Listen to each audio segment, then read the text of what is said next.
My fellow Singaporeans, it's me, Plaza, Sembawang. Fast forward the video 15 minutes to be at 7 p.m. Correction, fast forward 19 minutes to be at the election rally at 7 p.m.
Mic test.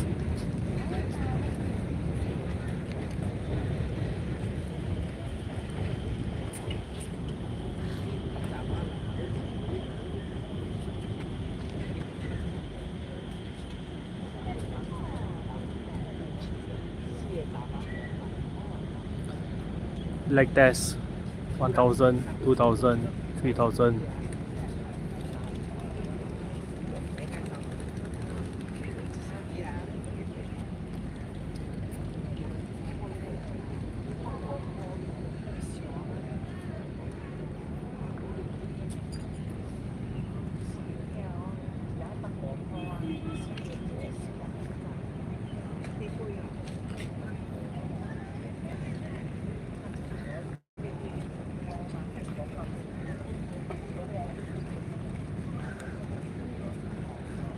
Currently plenty of time to waste. Let me just walk aimlessly around the hard court.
Yes, bought already. Bought already. Buy some more lah, sign lah. Can give it to your friend. Your friend birthday you can give. Alright. Yeah. Democratically speaking.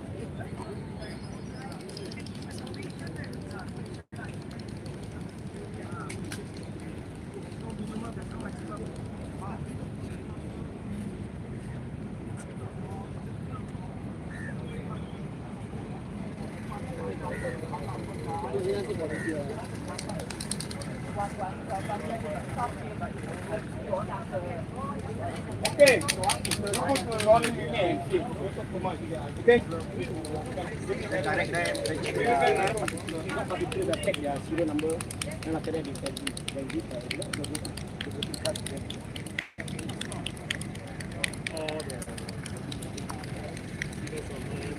anybody also can. Anybody, but you cannot say anybody. You cannot talk about their party.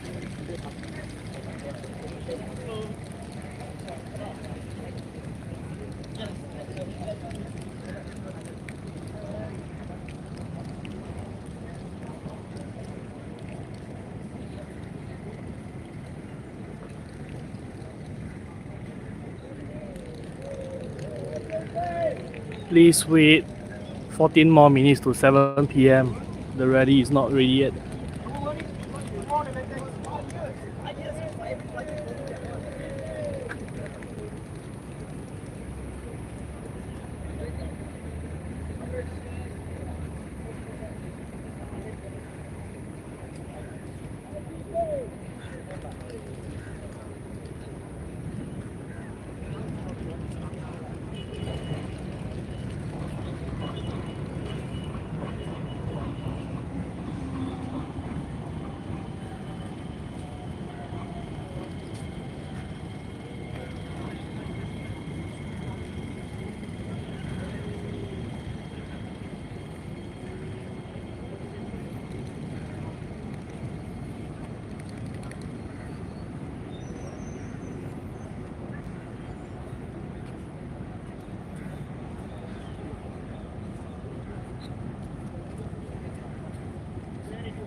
Ten more minutes.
The rattling sound that you are hearing is coming from 10 meters away.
It's good that I have front row vision, but standing so close to the speakers, I don't think it's very healthy for the microphone.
How's this for viewing angle? Agreeable? Disagreeable?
Five more minutes.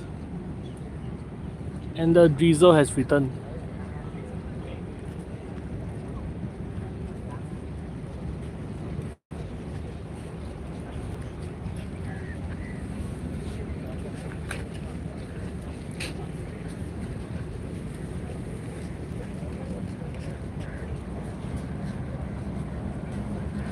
You don't say.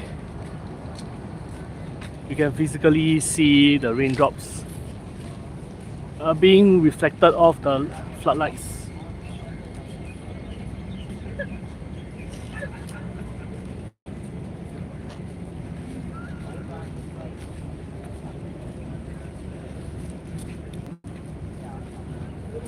Now let's see if any fellow Singaporean will be willing to shelter an independent YouTuber from the elements.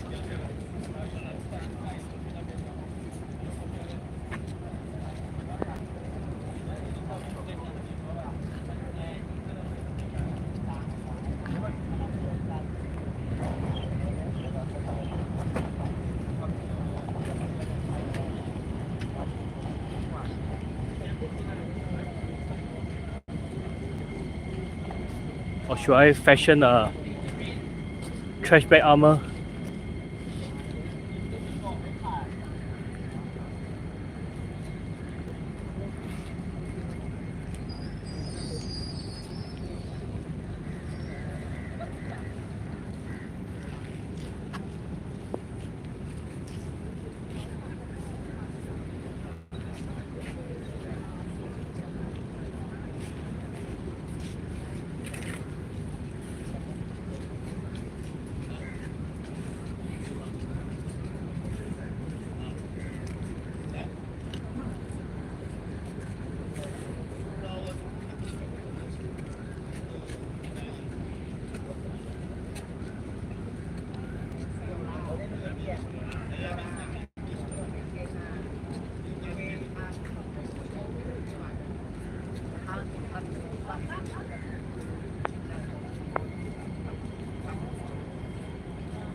Current rain areas.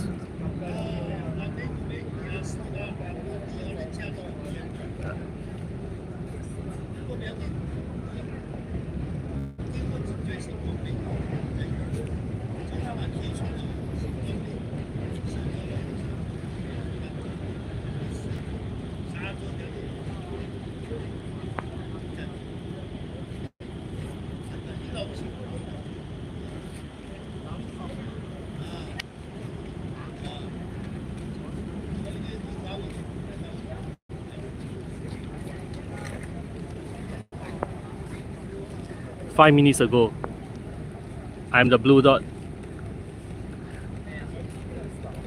Well done.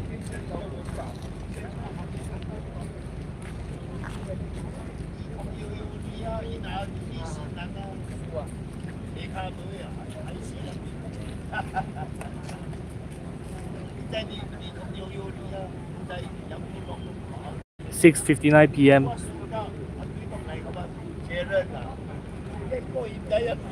It's either showtime or no time. Stick around and find out."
I would like to say I will be fine. My equipment has survived through yellow intensity rain. It's just that I don't want to be doing that too many times.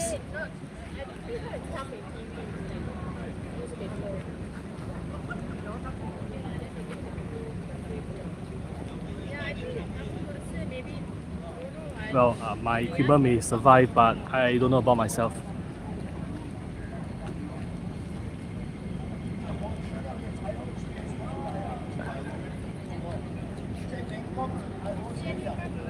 Time is now 7:01, waiting for somebody to come on stage.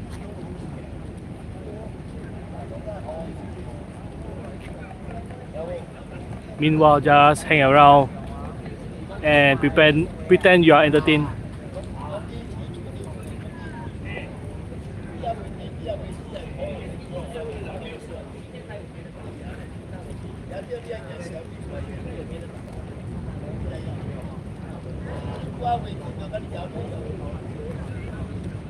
Okay.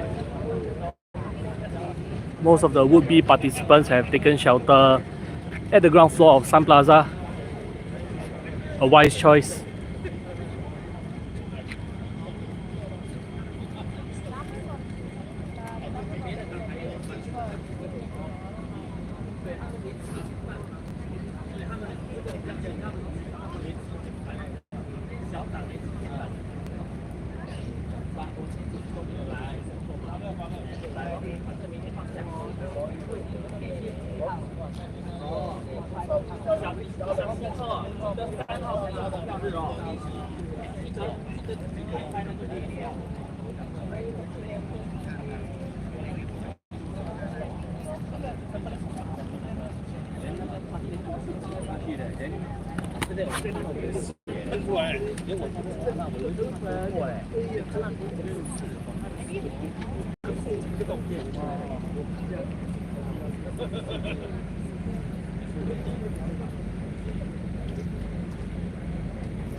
It's not 144p because the 5G network here is better than UOB Plaza. And I've got 5G plus priority with Singtel. Hashtag not a sponsored post.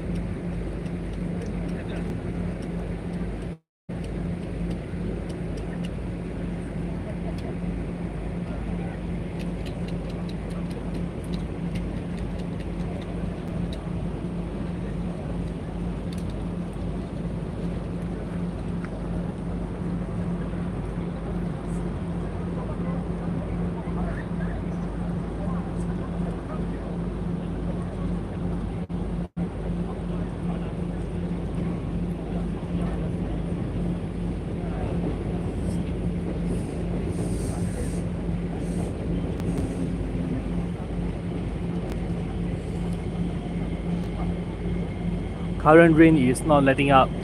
No sounds of thunder. This is not a Cat 1 situation.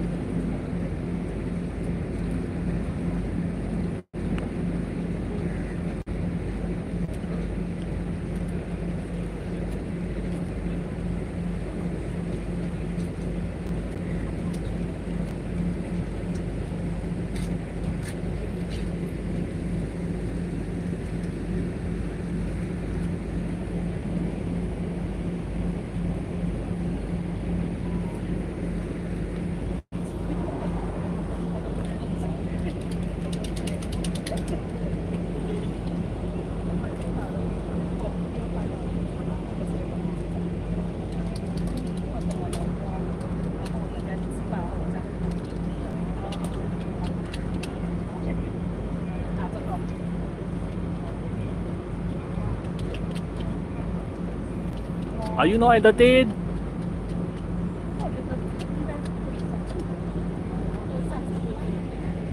Oh, the train just left. Never mind, just wait for the next train to re-enter the train station.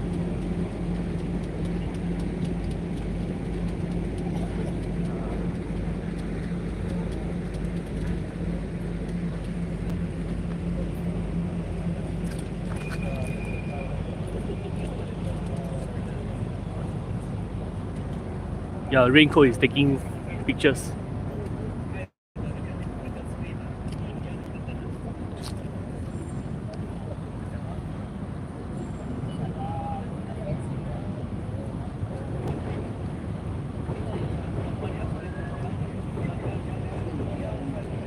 Dinner.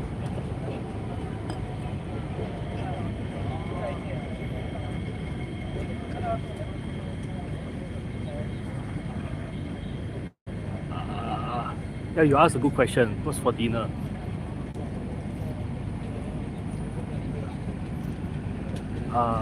Double McSpicy, upsize, fries changed to crisscross fries with a banana pie.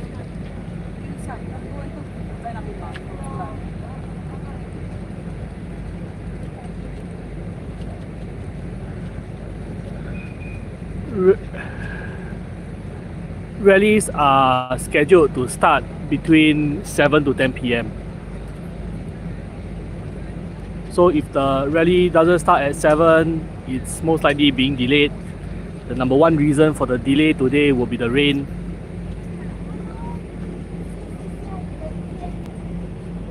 Raining day.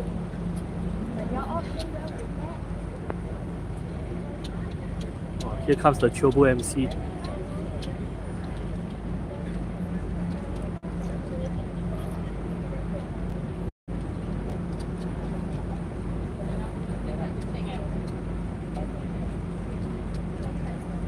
I think more accurate will be Lao Chio, but I might be getting beaten up for that comment.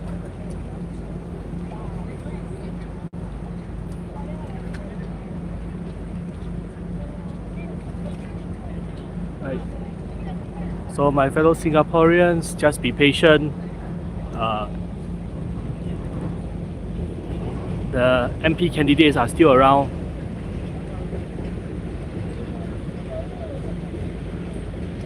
The sunset is being blocked by buildings in the distance, so no spectacular view like yesterday at the School of Science and Technology, Singapore.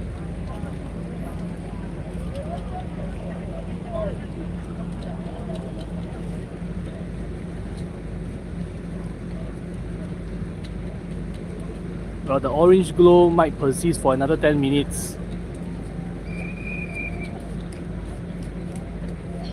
Meanwhile, people are still streaming in. Some of them have just ignored the rain altogether.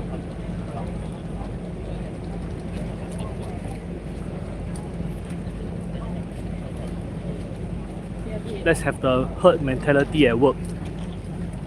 If there are enough people who choose to stand without using an umbrella, it might be more attractive to other people, and they might be more willing to come forward without using an umbrella.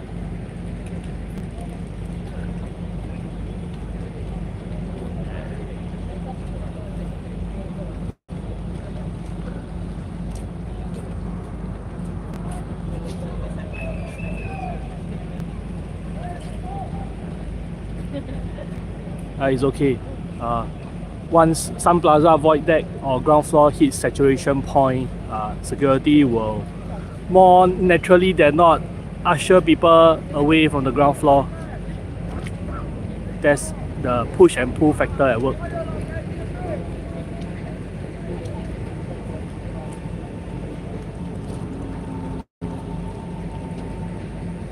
Good evening.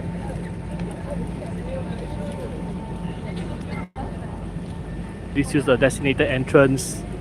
All barricades around the election rally is being tied by cable ties.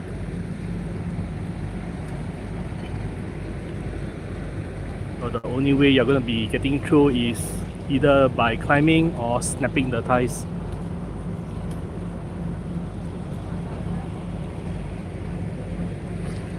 Hello, everyone.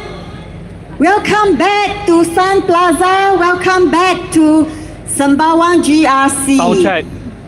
Well, it's How's- raining again, but it's okay. How's the volume?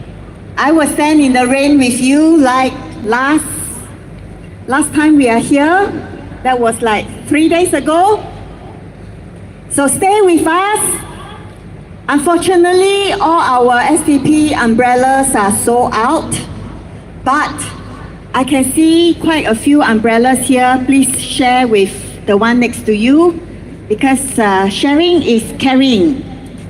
上百万的居民们，你们好，谢谢你们再次来到我们的上百万集选区的群众大会。记得好，5月3号，请投我们新加坡民主党一票，把我们的11位候选人送入国会。Remember, your votes is secret. Come 3rd of May, please vote bravely, vote for the SDP and send our 11 candidates to the parliament. Before we start the rally, can I begin by thanking all of you who paid more than 1,006 for the Tabule Tahan hand-painted t-shirt. Thank you very much. That t-shirt cannot be washed, can only be dry clean because it's hand-painted. Thank you very much for the supporters, the many supporters who donated and bidded for the tees, and we have raised more than 1,006 for the t-shirts.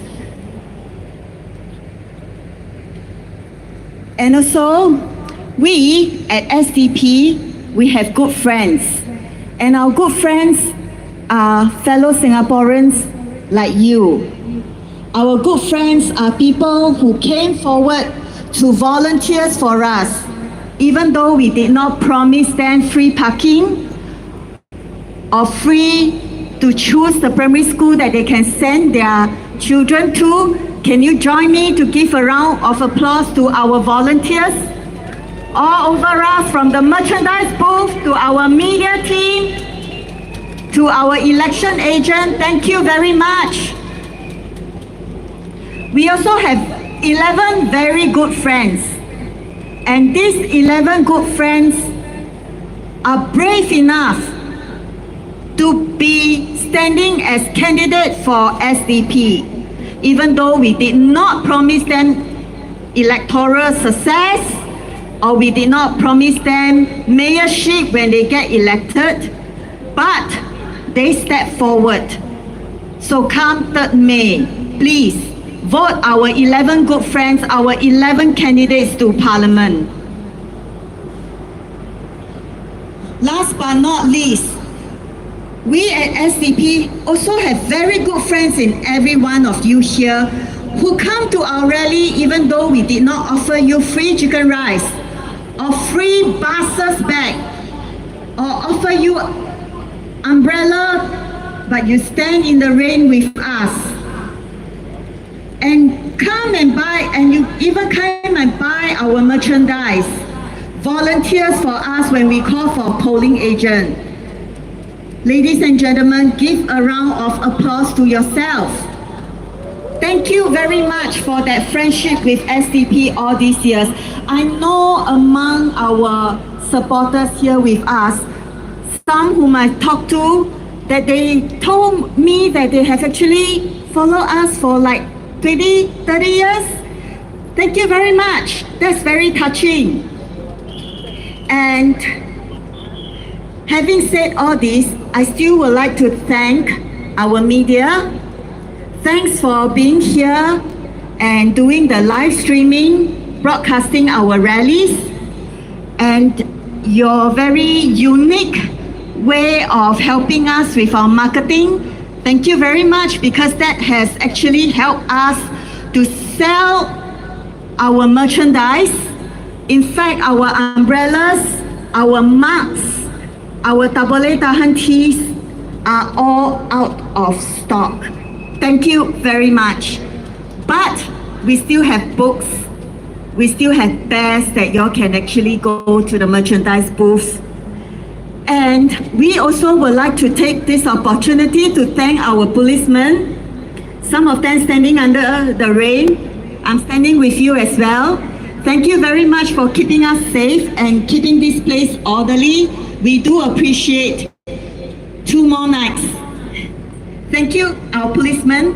And also, I realize we have actually paramedic as well. Paramedic that are somewhere that we cannot see, but they will be there should anything happens. Let's also give a round of applause to our paramedics and our men in blue. Thank you very much. Welcome to join me. Yes. And my Bernard, my co-MC for tonight. Good evening, Sembawang. How are we feeling today? Sembawang, we stand here in the rain with you. Umbrella or no umbrella, keep yourself sheltered. Are we ready to have a good session today? Yes? It's coming up to day 2. And of course, I don't know, just now I was inside the taxi and I was wondering myself, how can things be so expensive? You know how much it costs for taxi fare, okay, from Whampoa all the way here, okay, it's $51. $51! Then I think to myself, hey, $51, I can buy a lot of chicken rice. But then again, actually, chicken rice also is very expensive. Yes or no? Yes or no?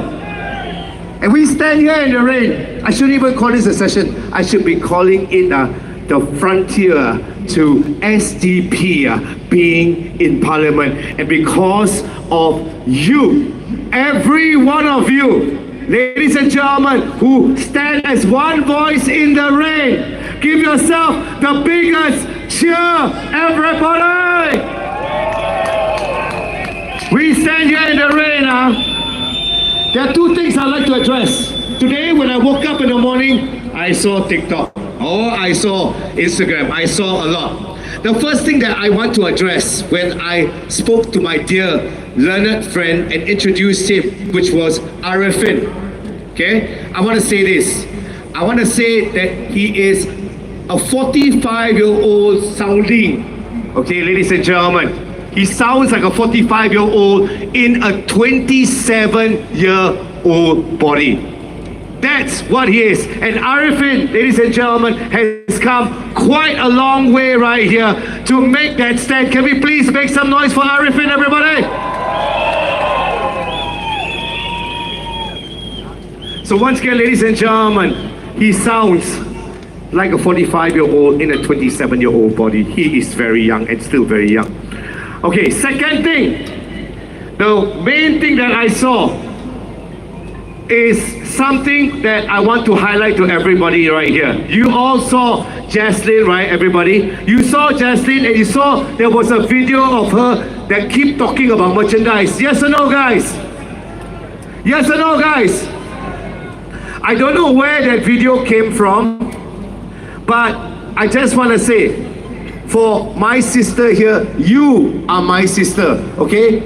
All the party members are my brothers and sisters. Each and every one of you are my brothers and sisters, okay, guys? So, do we let that happen to her? Do we let that happen to her? You all know what the video was, right? It showcased her trying to sell things, trying to sell merchandise, like as though she is trying and sell, like as though it's selling a tissue paper packets and everything else. Correct or not, guys? Is that fair to her or not? Is that fair to her? Jaslyn is like the backbone of SDP. I am just an MC, guys. But I don't like one thing. When she turned around to me and tell me, "Burn, do you think it's bullying?" I also not sure. Do you think it's bullying, everybody? Do you think it's bullying? I just want to turn to her and I just want to say to her, Okay, I don't think I can ever tolerate bullying in whichever way. Whoever made that video, I don't care about the platform that came out, but whoever made that video was not very nice. Was it nice, guys? Yeah. The thing is this. Not Okay. so nice ah. She tries. Okay, she does everything she can. During the whole time when I'm on the show, I'm introducing the speakers. Every time she's talking about the merchandise, she's talking about the merchandise until I say, hey, what's Xiao? Keep talking about merchandise. The reason why is because it's not Xiao. She needs to get the merchandise out and going. People need to buy it if they can buy it, because basically she's trying to hold the funds for SDP to sustain. Can we please give her a big round of applause, everybody? Give her the supporter cheer. Everybody shout SDP. SDP. SDP. Actually, there's nothing shameful about selling merchandise to raise funds, because election costs, like we have to have Nothing is cheap. Nothing is cheap. Justin, look at this backdrop. I can tell you what this backdrop size is. It's definitely more than 24 feet by 12 feet. You know how much that costs? Guys, 4C by 4C print. I do events. I tell you this. This thing costs roughly maybe above at least 2,000 onwards, even more, 3,000, 4,000, depends on the stage and elaboration. The staging itself also costs, ladies and gentlemen. AV systems and AV tech. AV sound systems are basically running on how many speakers? 1, 2, 3, 4 or 5 or 6. Ladies and gentlemen, they go into the thousands. So SDP does need that funding, and it comes from, ladies and gentlemen, you know where or not? From when the guy put that video to the selling of teddy bears. So, books and everything else. Does she need what she has to do, guys? Is that right? Must she be having a video like this? Is this fair to her, everybody? Is this fair? It's like me going out to sell tissue paper. It is something that's important. Like, it is a living, it is helping a living for SDP to at least survive. Not even just talking about try, survive. These are called expenses, ladies and gentlemen. So guys, ladies and gentlemen, today, because of that video, you know what I'm gonna say? Now, because of that video, my dear, lovely Jaslyn Lau Boo Boo girl, and let's give her a big round of applause again, everybody. She will become very much like a celebrity. Because of them, we will turn it around, and every single merchandise, if you like to buy, every single flag, if you want to buy, it doesn't have to be much, anything, okay? Anything, we will support and we will showcase to you, okay, that it is not right to be bullied. Can or not, everybody? Can or not? Can or not? Yes or no? I'm not interested, again, I say again, it's not a platform, It could have been any platform, okay? Any platform, or still anybody. It could be anybody. But whoever made that thing, okay, never thought how difficult it is for her to keep repeating about the Lau Boo Boo, keep repeating about the teddy bears. Actually, they're quite cute. Teddy bears are quite cute, okay? And keep repeating about the books. That is very important. So please, ladies and gentlemen, together, we stay firm as brothers and sisters. We stay strong. And we protect each other from anything else. It's like if let's say another country were to come and attack us, or say another country will come and disturb us, will we let them disturb us? Yes or no? Yes or no, guys? No, we will protect you. We will take care of each other, because we need our voices to be heard. And because, ladies and gentlemen, should our 11 candidates get into Parliament? All right, so ladies and gentlemen, give yourself a big round of applause, everybody. Remember, your vote is secret. Come 3rd of May, please vote for SDP. Vote for our 11 candidates to be in Parliament and speak up for you. 记得选民们，你们的投票是秘密的。5月3号请投新加坡民主党一票，把我们的11位候选人送入国会，让他们在国会替你发言。We will take a break before we introduce our next speaker or our first speaker.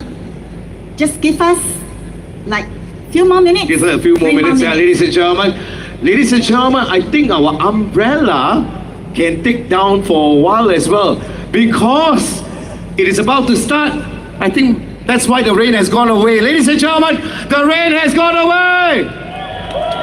Remember just now what I said? When SDP come, the lightning don't even dare to come, and the rain will be away. All of us here, we chase the rain again, just like that day. And it's going to get more and more packed. The numbers are increasing and increasing. So, ladies and gentlemen, folks, whatever it is, most important, you feel in your hearts, yeah? And of course, we know that we have to have the voice spoken in Parliament. And I've never seen so many dedicated people like us, like you, like all of you, each and every one of you guys, ladies and gentlemen. All right, so please give yourself a big round of applause, everybody. Give yourself an SDP cheer. It's the last 2 days, last 2 nights of rally. I also seek your cooperation to try to come forward so that when later on, when there will be more people to join us, we make space for them. Okay, thank you very much. Thank you very much, everybody. See you back in a while.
All right, ladies and gentlemen, you're about to begin exactly in roughly about 5 to 10 minutes. Hang in there. We're just waiting for our speakers to come in. It's a very heavy traffic jam, so bear with us for a moment, okay? Thank you so much.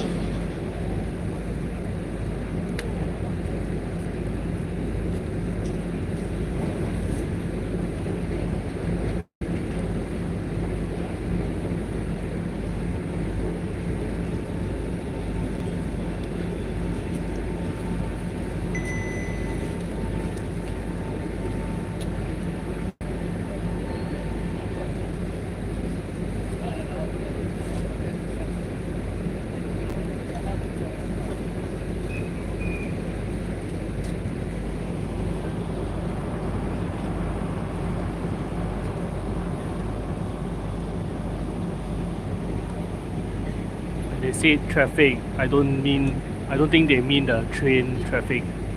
All right, ladies and gentlemen, right here, we are just awaiting. And of course, ladies and gentlemen, Dr. James Gomez has just arrived, everybody, away from the rain.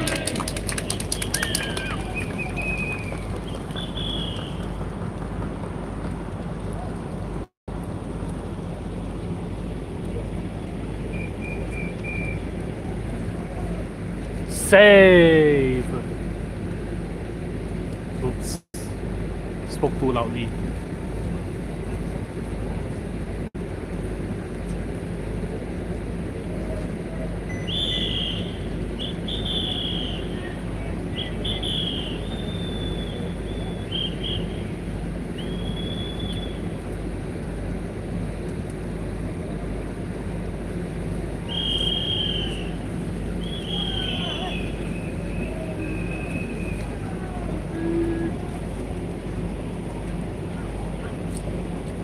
go grab your dinner and have your dinner while watching the live stream.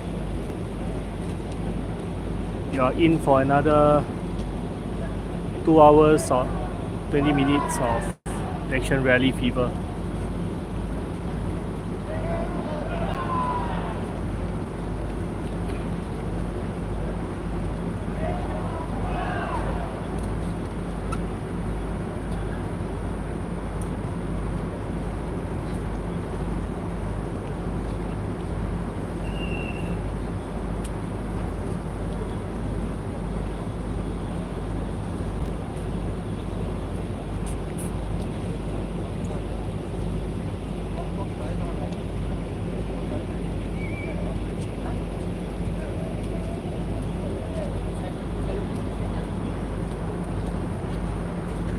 Current hardcore capacity about 40% full.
All right, so ladies and gentlemen,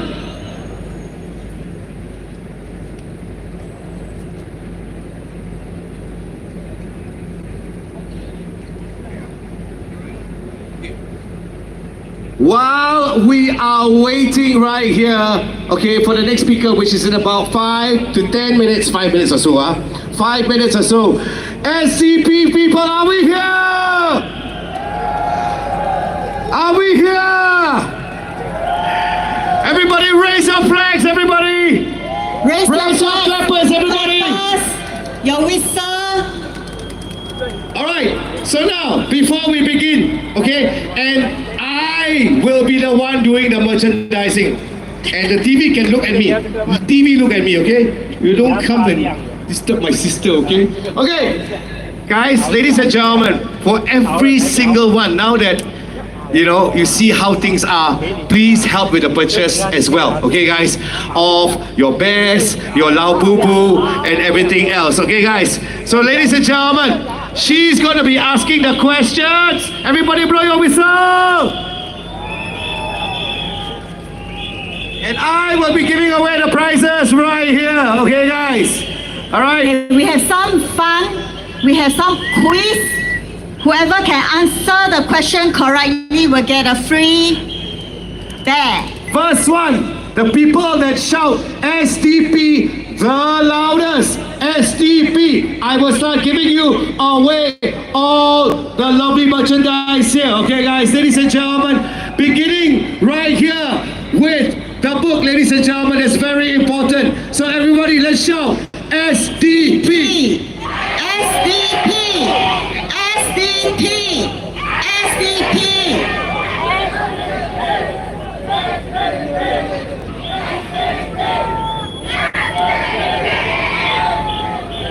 Congratulations!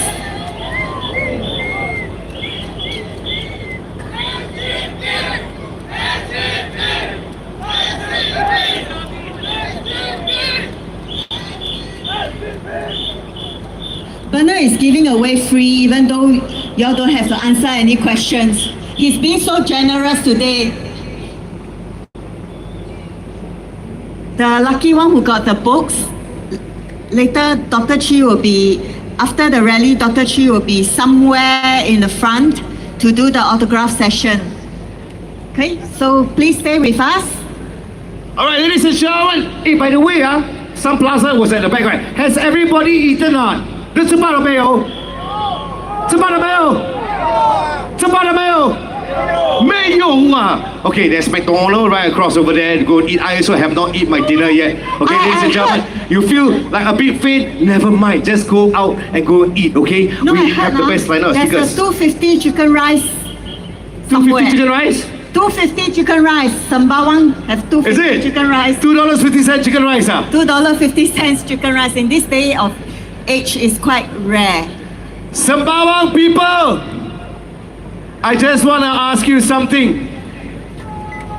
How does a $2.50 chicken rice taste like? Is it good or not? Is it good or not? Is it good or not? Well, you're at the best part of the location to get a $2.50 chicken rice. Okay, so once again, Sembawang people, the crowd is building up. Everybody raise your flags right here, high up in the air, everybody. Raise our flags right up. Sembawang, let's the voices be heard together as one from here all the way to the whole of Singapore. Sembawang, if we're ready, make some noise. Thank you so much, Sembawang. And right here, if you see anybody like want to faint or anything or cannot already see, please let us know. Please alert us as well. We also want to say one more thing. To the men in blue who are taking care, it's not easy doing what they're doing. Do me a favor, everybody. Can we please give them a big warm round of applause, everybody? Let's give them a big hand.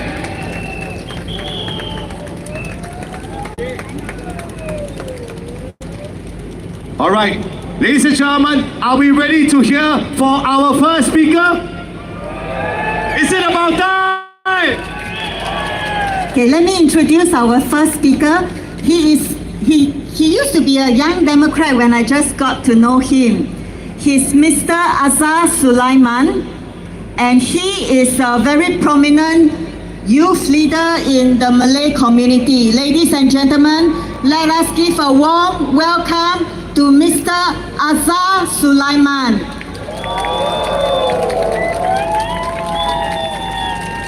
Plaza. He was not a latecomer.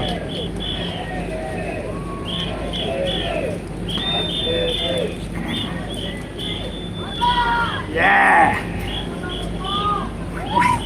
Assalamualaikum semua. Good evening, Sembawang. Thank you all for being here, not just as a resident, but as a citizen who care deeply about our country. Last Friday, I stood in Bukit Panjang. I said something from the heart. Bukit Panjang, in short, is called BP. It also stands for brave people. Yeah. And today, I want to say, Sembawang too is full of brave people. You may not shout it, you may not show it, but bravery isn't loud, it's lived. It's the mother who skips meals so her children don't go hungry. It's the hawker who keeps the stall open although the cost is rising. It's the student working part-time just to help with the bills.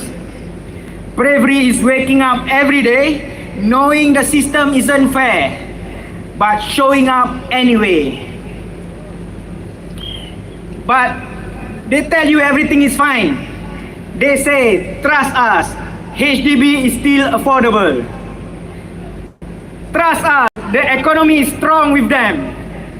Trust us, your future is safe with PAP. But let me ask you something, Sembawang. Does it feel fine? Are your children able to buy home easily? Is your retirement secure? Can you afford to fall sick? Yes. Can you afford to grow old? The PAP solution is always the same. Throw more grants, hand out more vouchers, distract with more gimmicks like $1 eggs and all that. But the brave people of Singapore, you deserve real solution. We need housing policies rooted in fairness, not profit. Healthcare that is about healing, not bills. Leaders who listen, not lecture us. That is what Singapore Democratic Party is here to offer. We are not perfect, but we are honest, we are brave. We are not backed by GLC or billion-dollar budgets. We are backed by something stronger, the will of the people.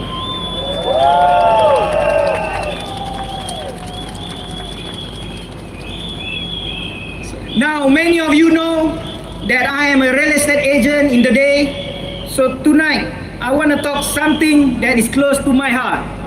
The HDB resale market. It's the elephant in the room. Even the recent budget, they didn't address it properly.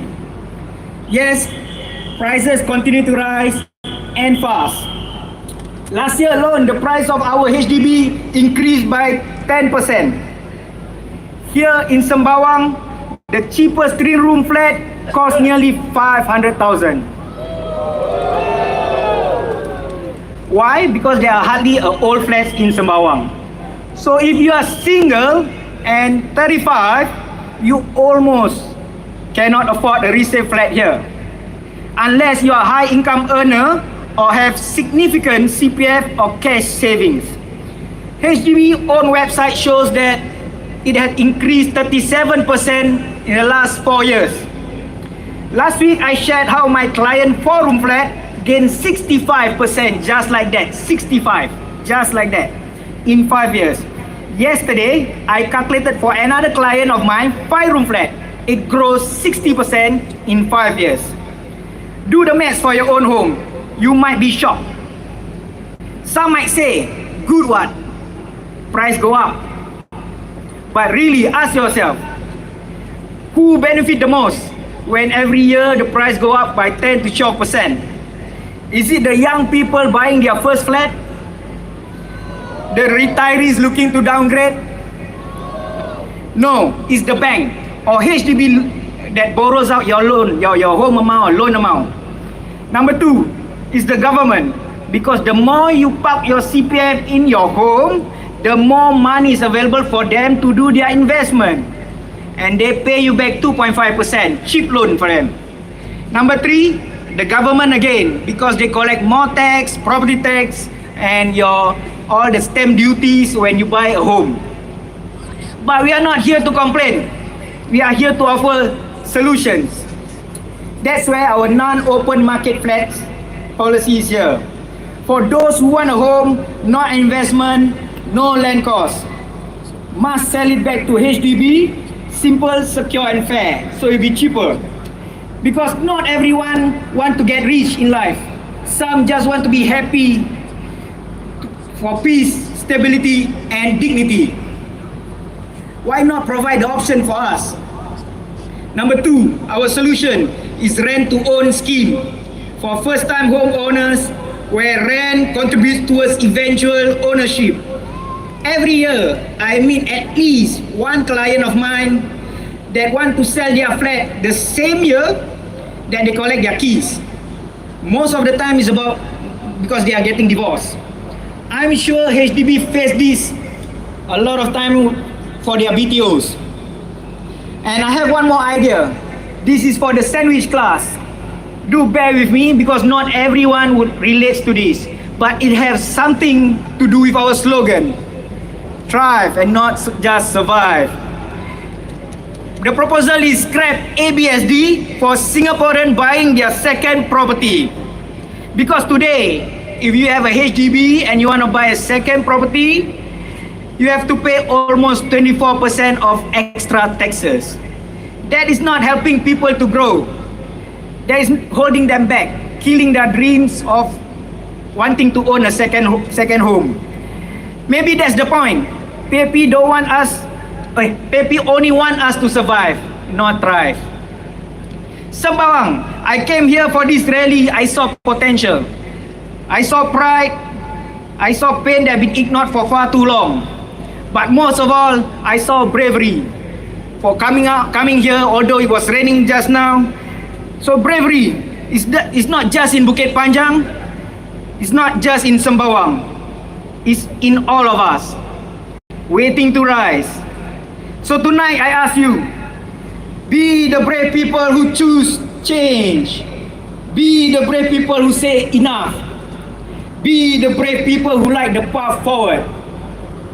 If Bukit Panjang was the spark, let Sembawang be the flame.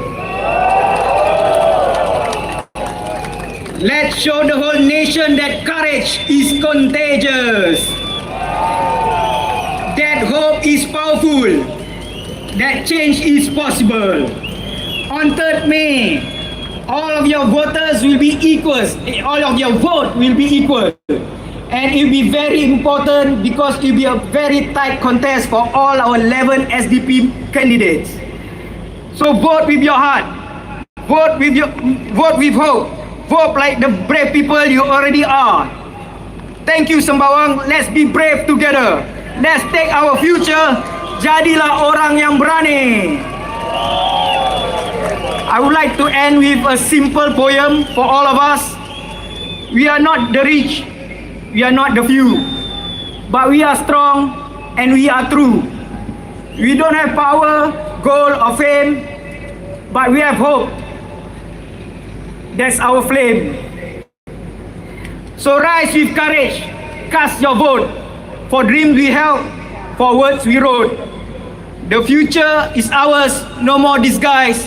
Stand tall, stand proud, let brave heart rise. Thank you, everyone. SDP. Thank you, Azhar. 居民们，5月3号，请投我们新加坡民主党一票。记得你的投票是秘密的，勇敢的投我们新加坡民主党一票，把我们的11位候选人送入国会。And now, ladies and gentlemen, over to our next speaker right here. Let's give him a big warm round of applause. Right here. Yes, let's give her a big warm round of applause, ladies and gentlemen. She's right here coming in for Suraya, everybody. Suraya is also our candidate for Sembawang GRC. Let's give the chant, everybody. SD.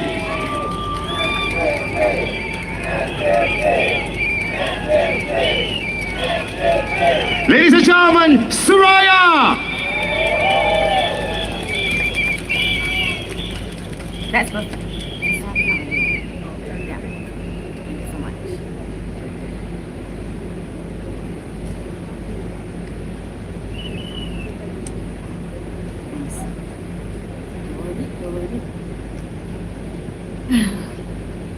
Thanks, Jay.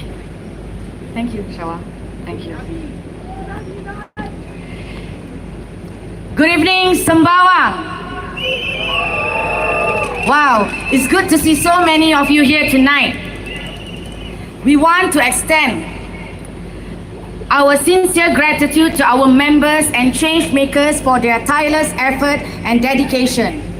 Thank you also to our wonderful MCs who have given their all in support of our cause. There are a couple of ways you can continue to help us move forward. We would be grateful if you would consider supporting us by purchasing our adorable bears. Additionally, we are currently looking for enthusiastic individuals to sign up as polling agents.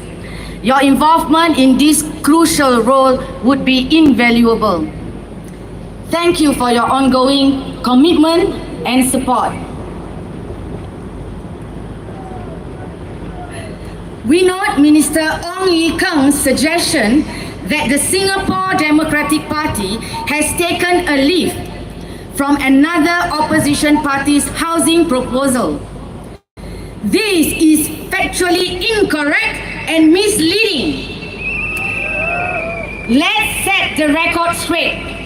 The SDP non-open market NOM housing scheme was first introduced in 2019.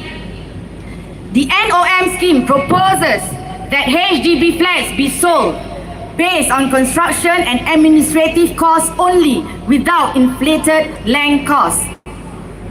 It is designed as a parallel public housing model, affordable for lower and middle income Singaporeans while stabilizing long-term housing affordability. To accuse the SDP of imitation is not only inaccurate, it also distracts from the real housing issues facing Singaporeans today. Runaway resale prices, housing insecurity for young families, and financial burdens on working citizens. Also, Ong Ye Kung can perhaps care to shed some light to voters what happens to their flat at the end of their 99 years lease term. We also note the remarks made regarding upgrading works and development plans in areas like in Sembawang. Let us be clear, all town council improvements, infrastructure upgrades and estate enhancements are paid using taxpayers' dollars.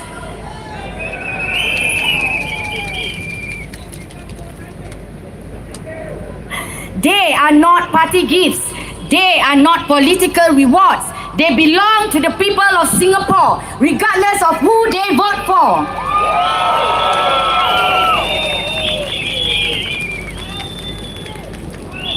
To imply otherwise is to politicize public funds and betray the very principle of fair governance. Tell it like it is, if what you say be true. We in SDP don't just talk about fairness, we plan for it. Our NOM scheme is backed by policy logic and economic sustainability. Our town plans like in Sembawang and other constituencies are people first, not party first. We will continue to propose bold, compassionate and grounded alternatives without fear and without needing to borrow anyone else's ideas. We invite Ong Ye Kung to debate policies, not play politics.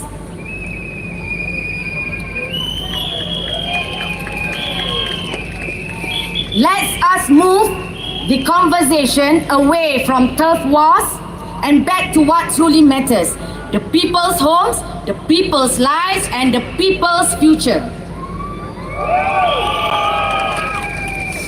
For decades, Sembawang has been treated like an afterthought, managed from spreadsheets planned with rulers and red tape, and promised upgrading carrots only when elections come around. Sound familiar? In 2006, they dangled leaf upgrading. In 2011, they waived a $500 million renewal plan. In 2020, they pointed to URA maps and called that a vision.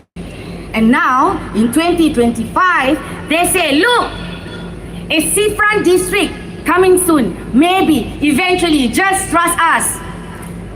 We say, enough already. Sembawang deserve more than just brochures and blueprints. You deserve a town that builds with you, for you, and not just when it's convenient for a campaign. SDP's plan for Sembawang is different. It's not about pouring more concrete and steel roofs. It's about putting care, community, and heart back into the heartlands. Now let me ask you, how many of you have tried crossing an overhead bridge in Sembawang with groceries or with elderly parents or while carrying a child? And yet, no lifts, no ramps, just good luck and strong knees? But don't worry, the PAP says, be resilient. Resilient? Resilience is not climbing stairs with arthritis. It's a government that sees the stairs and installs a lift. We in the SDP will push for elevators at every major overhead bridge because accessibility is not a luxury, it's a dignity. And speaking of dignity, our elderly have built this town. But how many proper resting spots are there for them when they go out for a walk? You know what we say? You can't sit on GDP. So, we'll install more seats with armrests and back support in high traffic areas, not just for comfort, but to show respect. We don't measure progress in dollars. We measure it in how we care for those who came before us. Now, I want to ask the young people here something. Have you ever tried finding a quiet, air-conditioned space to work or study in Sembawang without buying a $6 coffee? You either squat in a cafe or fight for power sockets at the library. We will fix that. SDP proposes a public collaborative co-working space open to students, freelancers, startups, retirees learning new skills. No need to buy a latte just to charge your laptop. And for the younger generation facing stress, anxiety, pressures from studies or work, we will build a youth mental wellness center right here in Sembawang. Because well-being shouldn't be a taboo. A support shouldn't come with strings attached. We don't need another overpriced mall. We need spaces that heal, that connect, that care. Now, let's talk about our coast. You know Sembawang Park Beach, right? Well, surprise, it got a fair grade for water quality, which is government speak for, maybe don't swim unless you have good insurance. And now, they want to build a shiny new waterfront district there. Look, we're all for development, but not if it turns our beach into a construction site and our fish into chemical experiments. SDP will demand real environmental protection with more regular water testing, with public reporting and strong enforcement against illegal dumping. Because we want to preserve our mangroves, not just margins on spreadsheets. Oh, and to all animal lovers out there, we didn't forget you. We will protect our stray cats by funding food and medical care, offering microchipping and working with volunteers, cat feeders who have been doing this from their own pockets. It's time the government stop acting like it's their playground and your problem. People comes first as well as our four-legged friends. This isn't frivolous policy. This is cultural strength. Friends, we know what the PAP will say. They'll tell you, don't take risks. Don't rock the boat. But let me ask, whose boat? The one with 2 black and white bungalows and private car parks? Or maybe they'll say, don't worry, we're our own checks. Yeah, right. The famous own check, own self. Let's be real. When power goes unchecked, the people get sidelined. And for decades, Sembawang has been sidelined. Token upgrades, copy-pasted plans, and no real voice in parliament. You can change that. Come method. Don't give the PAP another 5 years of silence. Elect MPs who will speak for you for you and walk the ground with you, even when there's no media camera around. Vote for compassion, vote for transparency, vote for a town plan that puts the heart back into the heartland. Vote SDP, vote Sembawang's future thrive, not just survive. Thank you, Majula Singapura. Thank you, everyone. Ladies and gentlemen, Suraya, everybody! Thank you, Suraya, for that very, very passionate speech. I need to remind our voters again, your vote is secret. Come 3rd of May, please vote for our 11 candidates and send them to Parliament. That's right. How many of you would like to vote Suraya in, everybody? Suraya is also the candidate for Sembawang GRC, which is where the constituency we are in right now. Where's the Sembawang residents? Are you here? Can I hear Sembawang residents? Not forgetting, Sembawang West, are you here? Sembawang West, are you here? Bukit Sembawang, Panjang are you here? Bukit Panjang residents, are you here? Bukit Panjang for Dr. Paul Tambaya. And last but not least, Over to you. Muslim UT. Muslim UT residents, are you here? Thank you for joining us. Thank you. 5月3号，居民们，请投我们新加坡民主党一票，把我们的11位候选人送入国会，替你们发言。That's right. Once again, ladies and gentlemen, right here, as the rest of the other speakers come in, feel free. We are going to enjoy ourselves. Feel free to get louder and louder if you like. Once again, ladies and gentlemen. And right now, we're going to bring on, is everybody ready? We're going to bring on, ladies and gentlemen, Daman, everybody! Daman is what we affectionately always call him. He's the candidate for Sembawang GRC.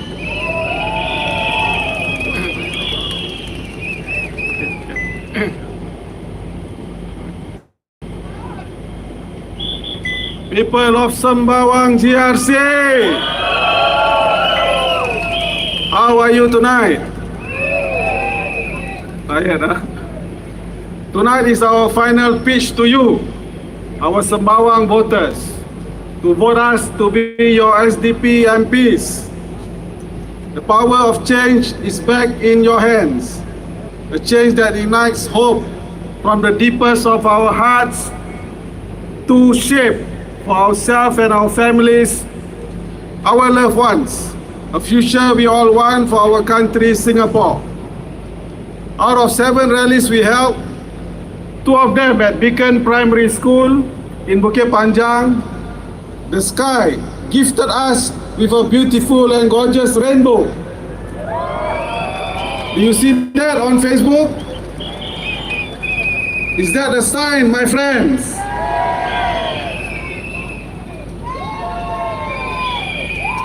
We are grateful that the sky has poured its blessed rain on us on many days throughout this campaign to cool our hearts and wash away our fears.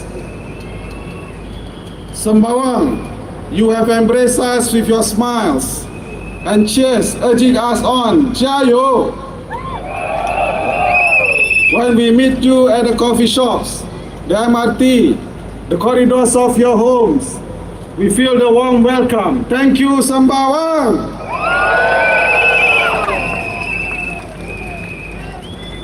Now it's time for us. Thank you.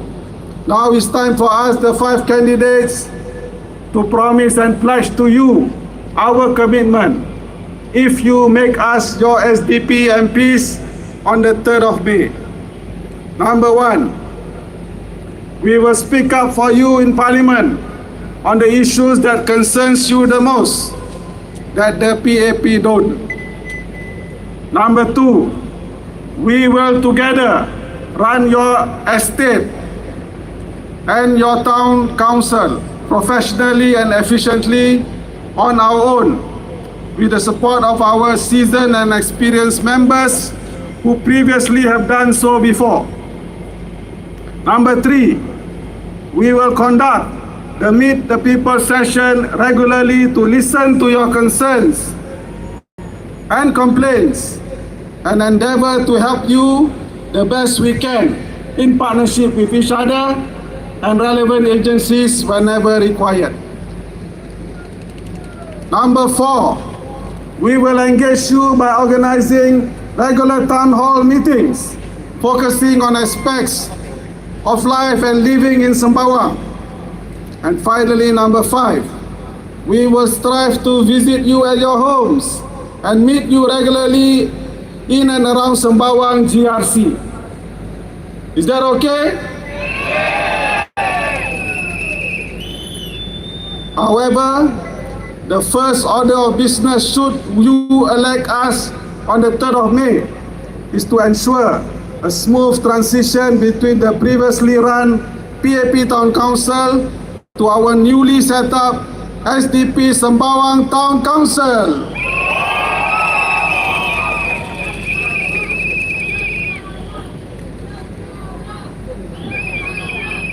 These are our thank you very much. These are our collective commitments to you, Sembawang. So, will you vote for SDP on the 3rd of May? Thank you. Now let us shift focus to Minister Ong Ye Kung. So Minister Ong Ye Kung was here the night after ours and disappointingly made some false accusations about the SDP, claiming that we copied the PSP on the non-open market BTO flat scheme proposal. These are the facts. The Singapore Democratic Party was the first to propose removing land costs from the pricing of public housing flats. In April 2019, the SDP introduced its non-open market scheme, suggesting that Housing and Development Board flats be priced based solely on administrative, material and labor costs, excluding land costs. This approach aimed to make flats more affordable, with estimated prices ranging from 70,000 for 2-room flat to 240,000 for 5-room flats. The Progress Singapore Party, PSP, later proposed a similar concept in February 2023 through its Affordable Home Scheme. Under this proposal, buyers would pay a user price covering construction and a notional location premium, differing the land cost payment until the flat is sold after the minimum occupation period.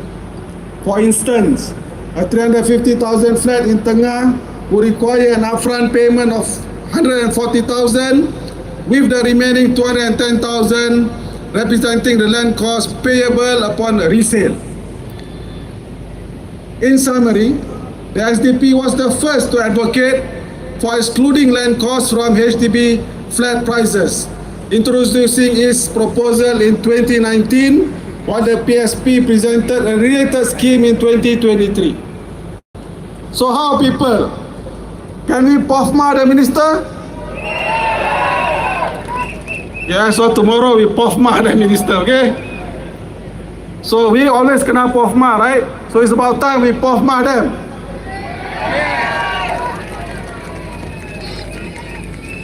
Then, thank you very much. Then, in another part of his speech, he said things to imply that only he and the PAP MPs can discuss and partner government agencies. And that, yes, how can that be so? And that his ministerial position advantages Sembawang. On the first point, is he saying that the government agencies are partisan and politically beholden to the PAP? Surely not, right? Such that when we become MPs, these agencies will not talk to us, because it sounds like that. the government agencies and the civil servants who run and operate them are professionals and non-partisan, and definitely do not have any political masters. Or does Minister Ong Ye Kung thinks otherwise, or have been acting otherwise all this while? In other words, he has been abusing his party and political position to get the government agencies to work for him. Has he been behaving like their political masters? Has Minister Ong Ye Kung overstepped his political power? He better get back in line before he need to belakang pusing the second time in this election.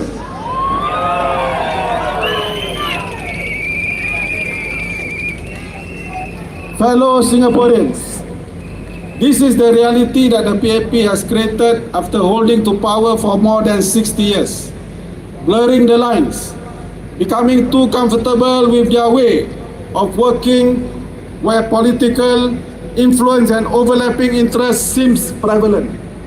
This is not right. In the meantime, the PAP continues to use fear-mongering campaign. Do you think it will work? Do you fear change? Do you want change? Change for the better. Change that brings hope. Changing your MPs from the PAP to the SDP.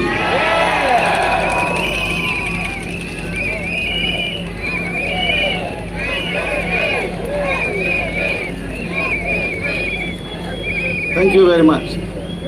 Among what was said here by the PAP is don't play with your votes. You may lose too many ministers, and that to them may be bad. Is that bad, my friends? Is losing Vivian Balakrishnan in Parliament bad?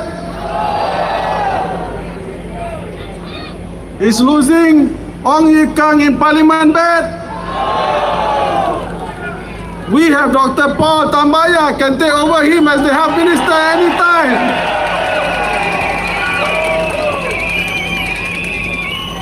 So, my friends, do not let their fear-mongering deter you from giving the other side a chance, as the late LKY predicted. So on the 3rd of May, be brave and courageous to try the other side and vote for SDP. Vote for the Sembawang GRC team.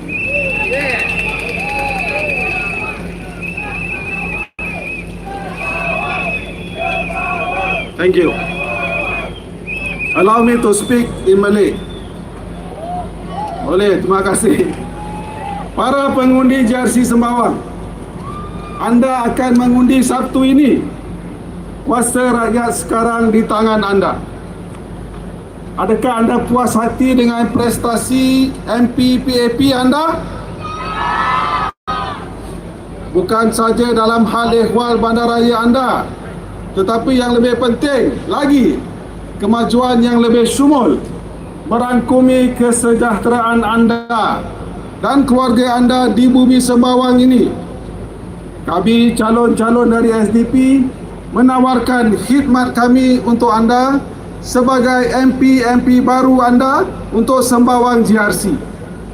Kami akan memberikan tumpuan sepenuhnya kepada pembangunan dan program yang telah disampaikan oleh Dr. James Gomez tempoh hari dalam Pelan Bandaraya Sembawang kami yang akan menyemarakkan kawasan undi anda dengan saranan-saranan yang telah dihasilkan melalui maklum balas anda. Sebagai MP anda nanti, pasukan MP SDP dari GRC Sembawang akan melakukan pendekatan yang mesra penduduk melalui pertemuan-pertemuan town hall bagi membuka peluang untuk anda melibatkan diri membentuk ciri-ciri baru kawasan undi Sembawang GRC ini. terdapat banyak ciri-ciri istimewa hanya ada di Sembawang, seperti kawasan Masjid Pertempatan Melayu Sembawang, banglo hitam putih, yang ini yang baik-baik punya, yang era British yang indah kan kita lihat, sekitaran yang menghijau luas di beberapa lokasi. Semua ini akan menjadi pemangkin untuk mencetus buah fikiran segar dan baru untuk kami sebagai MP anda, bersama-sama dengan anda lakarkan kebugaran baru untuk Sembawang GRC, insya-Allah. Boleh? We want change. Dari Canberra ke Admiralty, singgah sebentar di Sun Plaza. Kami berlima menawarkan diri sedia berkhidmat untuk anda. Selamat mengundi pada 3 Mei. Undilah SDP. Terima kasih. Finally, voters of Sembawang GRC, on the 3rd of May, use the power to change in your hands and vote for the SDP. Thank you and good night. That's right, ladies and gentlemen, vote Damanil, everybody. Let's give him a big round of applause! I like the energy level here.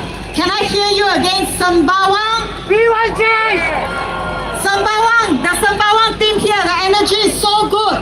Come on, let's do it, Sembawang. Sembawang! Everybody, we're gonna do a photo later on, huh? Let's go! Sembawang! Hands up! Sembawang! Sembawang! Sembawang! Sembawang! That's right! Sembawang, make some noise! Remember, 3rd of May, please vote for our 11 candidates and send them to Parliament. Your vote is secret. Do not be afraid to vote for SDP. 5月3号，居民们，请投我们新加坡民主党一票，把我们的11位候选人送入国会。 That's right, that's why we everybody bring up our next speaker. Let's bring it up, bring it warm, bring it hot, ladies and gentlemen. Let's do it together. Sembawang!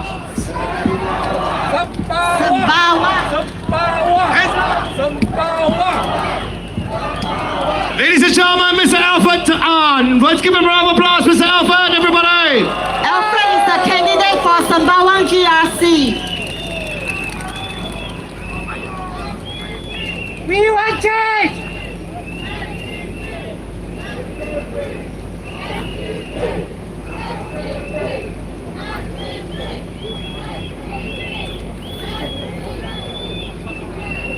Good evening, Sembawang! Singapore is not broken. It is bleeding. We are bleeding not because we are lazy, not because we lack ideas, but because the people in charge, the ones you had elected, stopped listening to you. GST go up, costs of food go up, cost of everything go up.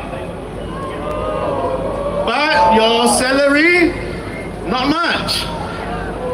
You are still stuck in the same rat race. The government said we must increase GST. And it's right after the COVID pandemic, during inflation time, and at a time when people are just trying to breathe again. Is that heartless? This company is money. Did the PAP government care? Did your Sembawang PAP MPs fight back? Did they say, wait, not now, my people are suffering, did they? No, that's right, they just followed instructions. Keep quiet, be obedient. Is that leadership from your MPs? Or are they just a rubber stamp? I tell you what leadership is. Leadership is listening.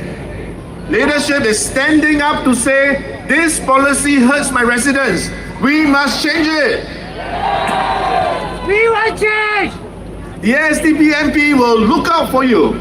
We will speak out loud and clear for you. We will push for policies that are caring, reasonable, and humane, because that's our job. We want a leader who represents you. You do not need a useless chop, a rubber stamp to represent the government bad policies. Now, let's just also talk sometime about our small businesses and SMEs. You may run a shop, a hawker store, a logistic or delivery outlet, or maybe a small accounting practice or grooming services. You have been struggling because GST was high. The cost of ingredients and raw material is high. Rent is up, utilities is up, manpower hard to find, foreign competition undercutting you. It is the bad, uncaring policies of the PAP government. They insisted on the GST increases. They created the high COE system, thereby increasing transport and delivery costs. They let you suffer because they don't see you as a priority. Their top priority is to squeeze the money, the life out of you, to exploit you. We want change! A thriving SME ecosystem is the strength and backbone of a strong, independent nation. The MNCs come and go. They go where the cost is cheaper, where workers and rents are cheaper, and they do not have any loyalty to any other host country except their home country. We in the SDP say this clearly. Small businesses are the soul of the local economy. The SMEs are the strength of a nation. They impact many aspects of the lives of the people, the community, the town. They are too important to ignore. The government controls most of the land in Singapore. It can set policies to control the cost of land and rent here in Singapore. If the government sets certain caps or certain restrictions on property prices, especially those government-owned properties which they own a lot, the nation can collectively benefit and progress better. If the price of the coffee shop below your block has not been sold at such crazy prices, the store rentals will not need to be so high. Then the food sold by the food stores will not be that high. We want change! If the price of the resale secondary HDB market has not been sold at such crazy prices, the rest of the country's HDB flat prices will not be pulled up by these few crazy transactions. And now, since the PAP government takes reference from the prevailing selling price of flats in that area, more moderate resale price will now certainly contain the prices of upcoming BTO flats. The SDP has in our proposal a new stock of public flats that will be sold at a cheaper rate. This will help Singaporeans get a roof over their heads without saddling themselves with debts for so long. The price of non-open market flats, the NOM flats, the SDP calls it, will be calculated without the land cost, but with the condition that it must be sold back to the HDB when the flat lease owner moves out later. Now the rest of Singapore can still buy the more expensive existing flats if they want to. Our NOM proposal has been in our policy papers long before the PSP was set up. So it befuddles me and my colleagues in the SDP how Mr. Ong Yi Kang could publicly accuse the SDP of taking this fantastic idea from the PSP when the PSP has not even been born.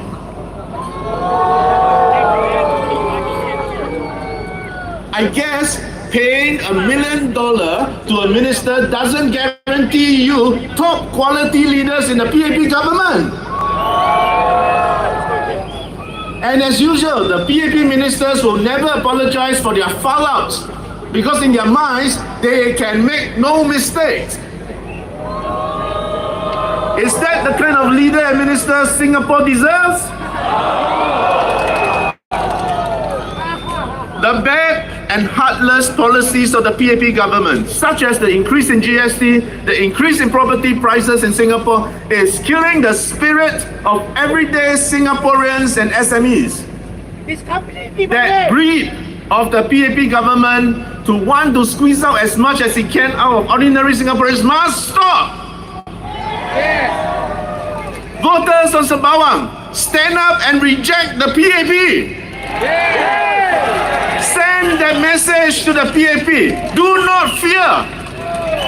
Instead, stand up confidently because of the new hope, a better tomorrow.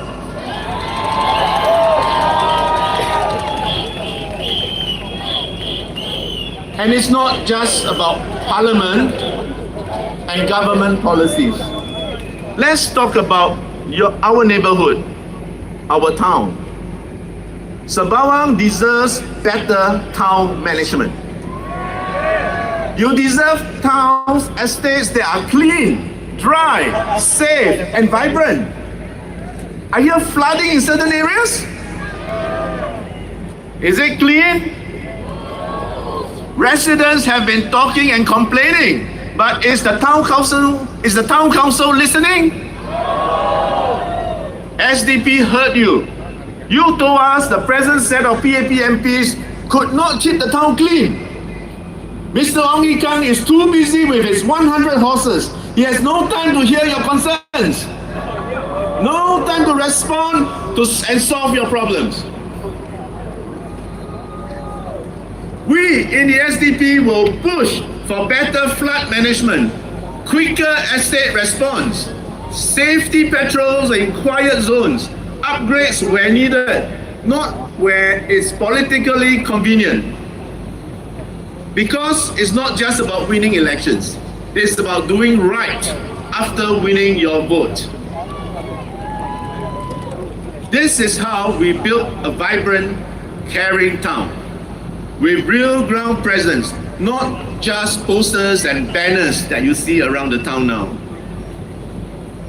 Let me say this clearly.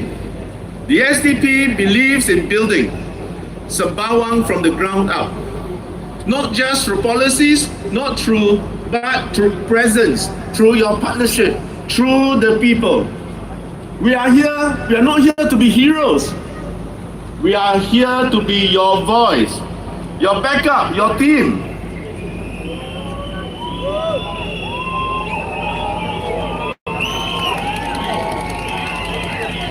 Now, let me say something important too, especially to our civil servants. To those of you working hard in the civil service, maybe you have been told cannot vote opposition. Maybe you have been pressured to just support the status quo. Let me be very, very clear. Your vote is secret. No one, I repeat, no one can see how you vote. Your bosses in the civil service cannot see your vote. They do not know. And you know what else? In a democracy, a good civil service works with any elected government, not with just one party. Not voting PAP is not betrayal. It is patriotism. Because a good government must be balanced, inclusive. It must take care of the diverse needs of Singaporeans. You deserve the nation. You serve the nation. And that includes the people, not just the ruling party. So, to every teacher, nurse, HDB engineer, military officers, stat board executives, LTA planners, civil service, you are allowed to vote for change. And we thank you for your service, no matter how you vote. But vote with heart. Vote with conscience. Now let me close with this. You don't need perfect politicians. You just need politicians who care, who listen, and who dare to speak up. And that's what SDP stands for. So in this election, if you want a well-maintained and caring town, if you want real help for businesses, if you want an MP who dares to challenge unfair policies, if you want someone who will never forget where he came from, then vote with your mind, vote with your heart, vote for hope, vote for life, vote for change, vote SDP! Thank you, Sembawang! Majulah, Singapore!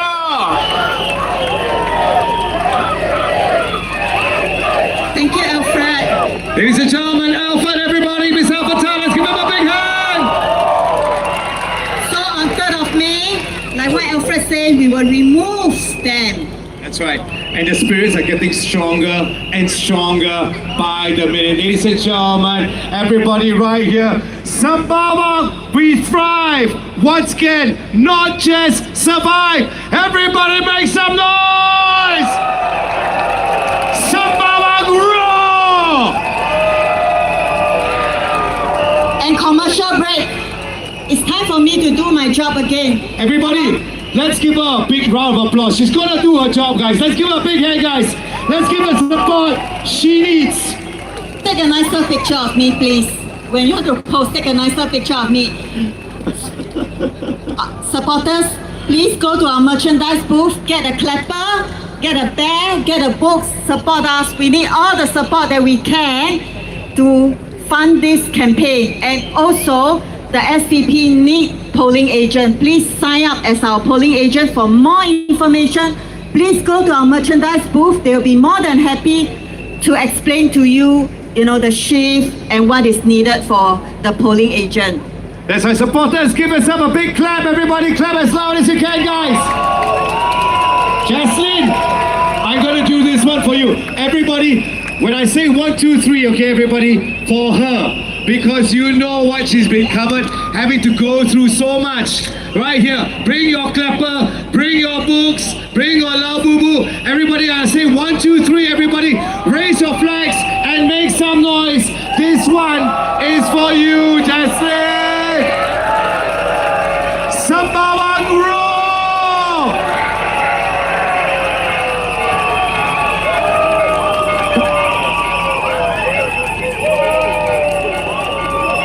Everybody together!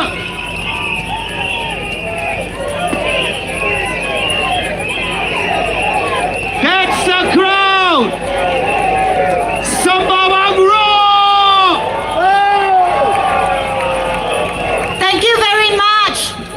And let's welcome our next speaker, Dr. James Gomez. And he's the candidate for Sembawang GRC. That's right, ladies and gentlemen, advocate for democracy and human rights, Dr. James Gomez, everybody. It's okay.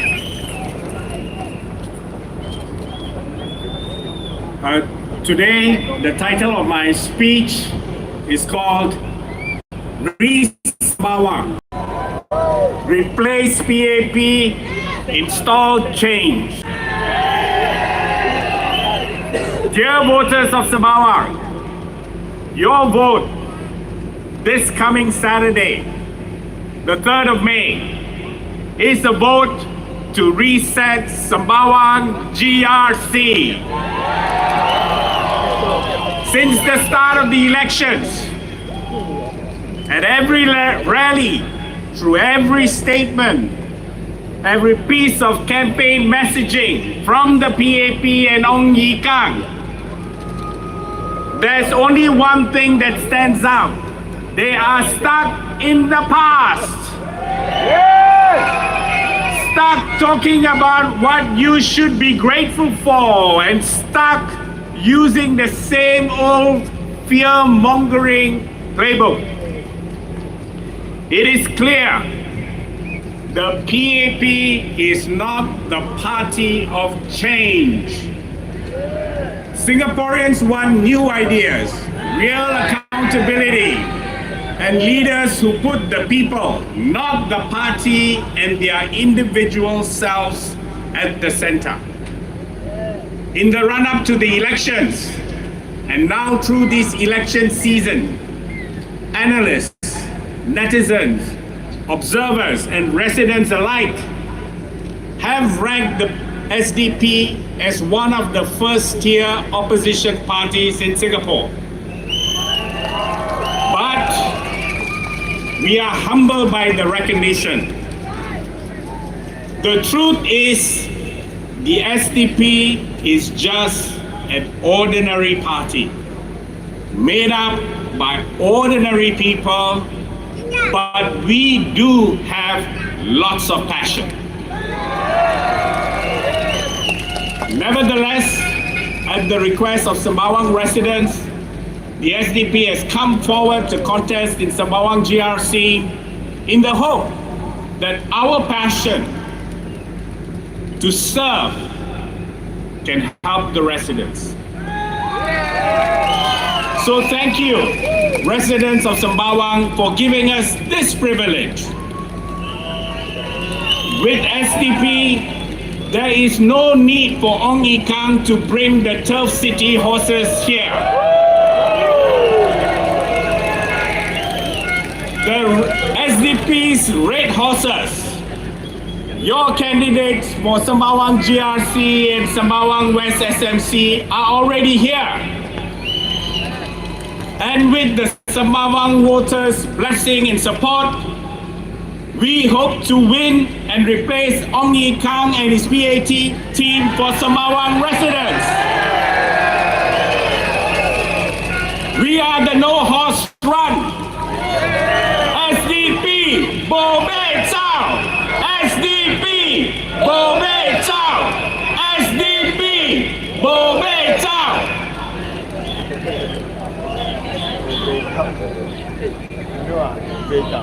Ong Ye Kang says, if you don't want to give us, the PAP, a blank check, then don't give the SDP a free pass either.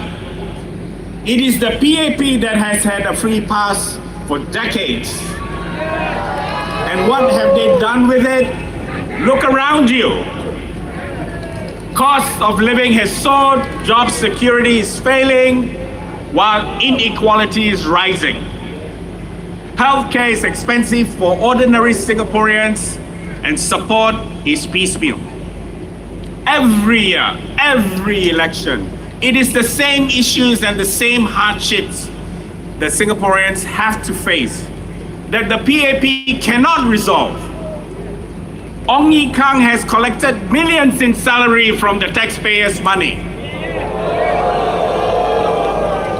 It is his job to deliver results, not to sit back while the civil servants do the work and arrogantly shoot down the SDP's ideas collected from Singaporeans to alleviate the people's suffering.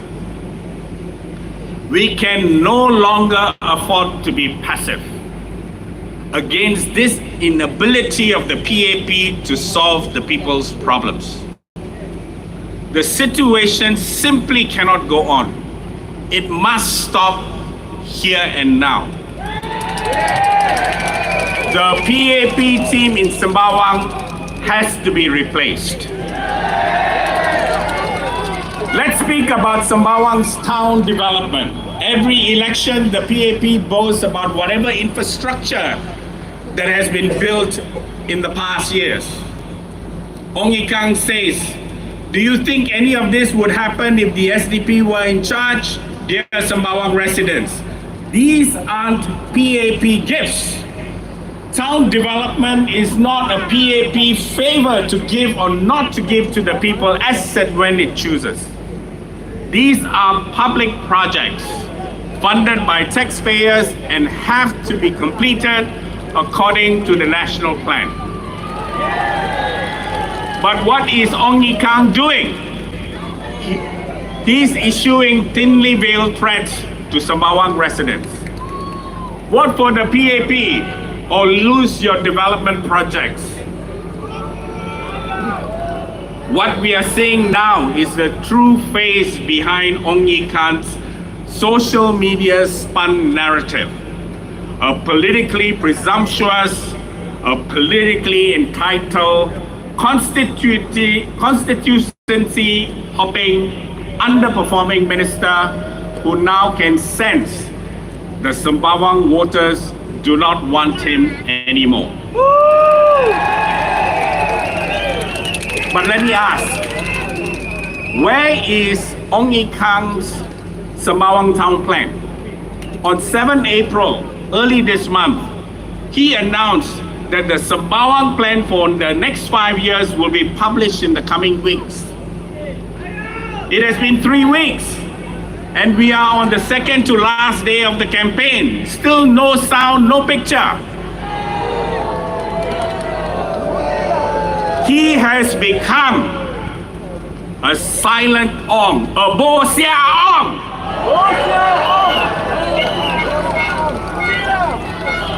Bo Sia Ong, Bo Sia Ong, Bo Sia Ong. Meanwhile, the SDP has delivered its own town plan titled Putting the Heart in Heartland for the constituency in the Northern Strategy. The town plan is a people-centered blueprint shaped by the voices of you, the Sembawang residents, aimed at building an inclusive, accessible, and connected community. It prioritizes key improvements like more seating for seniors and lifts on overhead bridges, while also creating support system for youths and plans to protect the environment, animal, and wildlife. The SDP will also convene regular town halls in areas under the STP's Northern Strategy to ensure ongoing public input and alignment. But when we mention town hall, PAP Sembawang West SMC candidate Police Sun mocks our town halls. She calls them political theater. What this really means is how far removed the PAP is from the basic idea of democracy. To them, public participation sounds alien, something unnecessary or even threatening to them. It also shows that the PAP can only see open, honest public consultation efforts as political stunts because they do not see the use in talking to you and us as residents. But to us in the SDP, town halls are about real engagement. Town halls bring people together publicly so problems can be discussed collectively. We plan to hold such town halls in Sembawang and other constituencies in our Northern Strategy regularly. At every town hall, we will engage with the people. That is accountability. We know the PAP rejects this approach, and that is exactly the difference between the PAP and the SDP. But let's move to healthcare. Ong Ye Kung is a health minister with no medical background, propping himself up over civil servants at the health ministry, talking down to the very people he's meant to serve. Over the years, the PAP has built a system so complex, MediSave, MediShield, aggressive means testing, and stringent subsidies. All this while he fails to keep healthcare prices in check, punishing Singaporeans for not being able to afford private options themselves. The SDP proposes a single-payer universal health model, one that removes unnecessary administrative waste, eliminates duplication caused by the multi-cluster system, and puts money directly into care, not into bureaucracy. At the same time, we will push for lowering healthcare costs. Meanwhile, and here this is interesting, across a whole week of campaigning, Ong Ye Kung has not presented a single new health idea, only recycling the PAP's tired party lines and political posturing. Ong Ye Kung has no cogent argument apart from spouting out a bunch of convoluted statements. On the other hand, the SDP has launched a detailed policy brief nationalizing mental health care.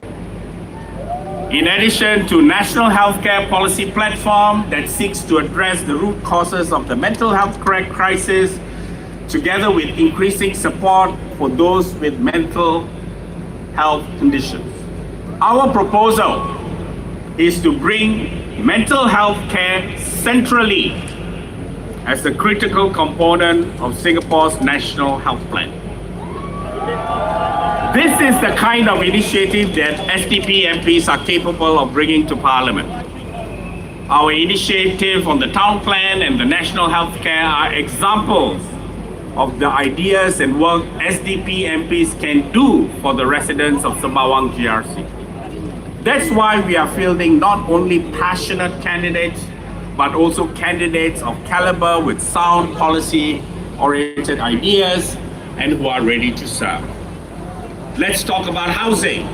Ong Ye Kung insists that removing land costs from new BTO flats will cheapen new flats but will damage resale value. Ong Ye Kung is out of touch and has not got his facts right, as my colleagues have pointed out. Not all young people are thinking about the resale value of flats. If your first flat is priced out of reach, then what good is the resale market? Young people want affordable housing, want to start families, and do not want to worry about costs and expenditures. Increasingly, for young people, a home is a place to live, not just to be a stock to flit down the line. We propose a non-open market scheme that prices HDB flats for their construction and administration costs and allows HDB buybacks not to rob value but to restore excess, to restore the original core value of having an HDB flat scheme in the first place. For young Singaporeans, what matters most is affordable housing to start their independent lives. In short, in this election campaign, Ong Ye Kung has nothing substantive to offer. And in this vacuum of ideas, he continues to attack the opposition and bully the voters to vote for him and the PAP, all the while downplaying the problems eating away at Singaporeans or denying them altogether. Ong Ye Kung is a great example of the type of politician the PAP grooms and props up. Singaporeans don't want PAP MPs who will speak down to them condescendingly. When voters reject such PAP candidates in one constituency, the PAP parachutes them into another redrawn constituency, hoping that a weak political contender there will let them through with a free pass. Well, not this time in Sembawang. This time, it's a face-off with the SDP, vote for SDP, vote for SDP MPs, give us a clear mandate of 50.1% more.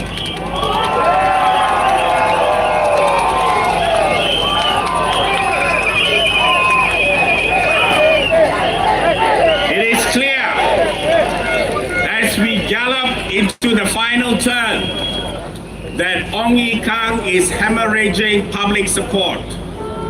Hence, he has started on a political self-praising campaign. Self-praise if it's used judiciously, can be a positive tool to boost confidence and self-esteem.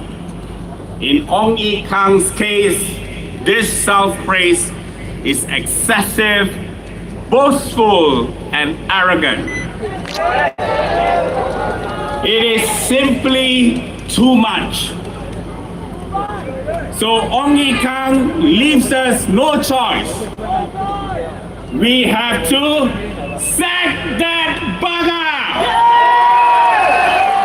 Sack that bugger! Sack that bugger! Thank you! Thank you. Thank you, James. Dr. James Gomez, everybody! 3rd of May, please vote for our 11 candidates. Vote for Sembawang GRC. Let them be your representative in Parliament. That's right, ladies and gentlemen. Vote for the right bugger! And now, leave it to you, Julia. Now, allow me to introduce our Sembawang GRC candidate and also the team leader, Mr. Brian Lim.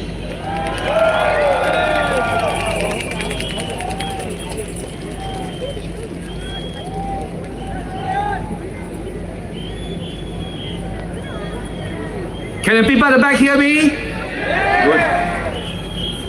Dear voters of Sembawang GRC and supporters of the SDP, let me hear you roar!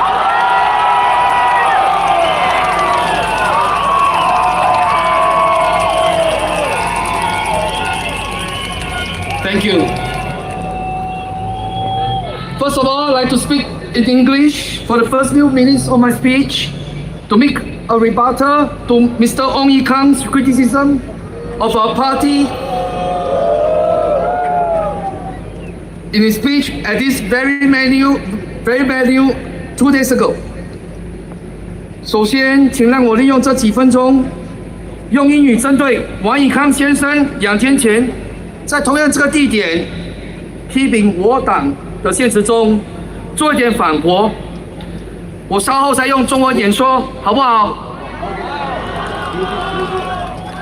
？My friends, I would like to quote Mr. Ong Ye Kung from Chao Bao's online article printed on 29th April at 1:25 a.m. He said, the opposition, and obviously he's referring to the SDP, is good at proposing radical policies, while the PAP has been more pragmatic after years in power, and the policies it implements are all well thought out.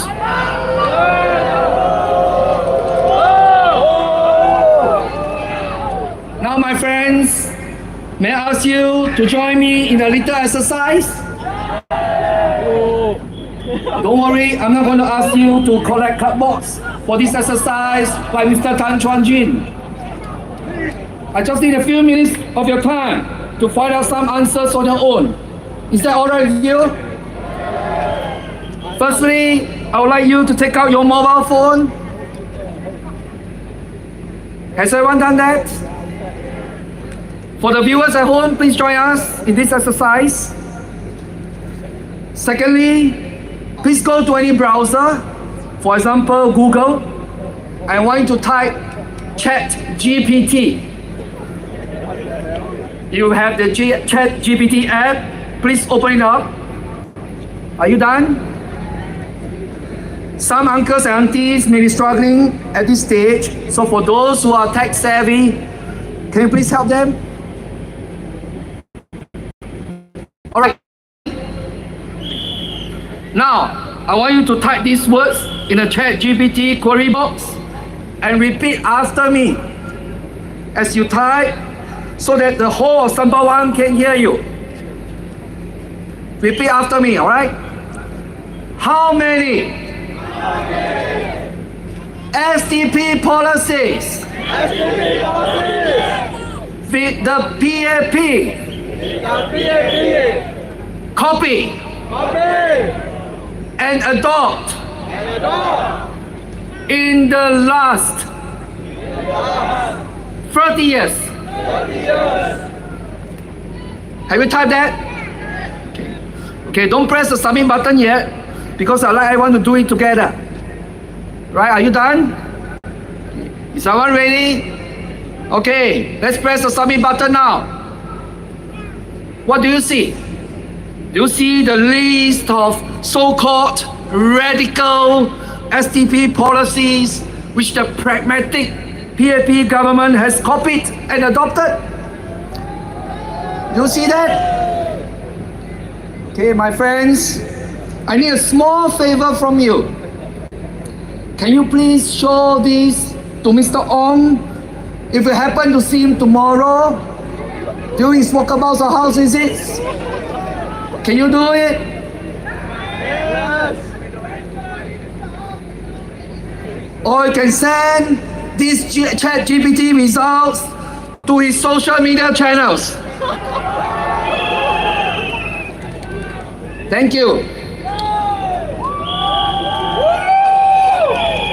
Now, let's see if ChatGPT has a snowball's chance of being pockmarked by him, since the PAP is fond of using this political tool to silence dissent.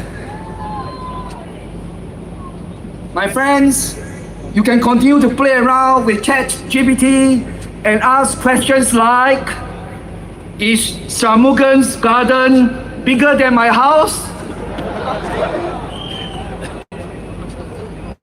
Or how many of Ong Ye Kung's 100 horses can fit into Vivian Balakrishna's garden?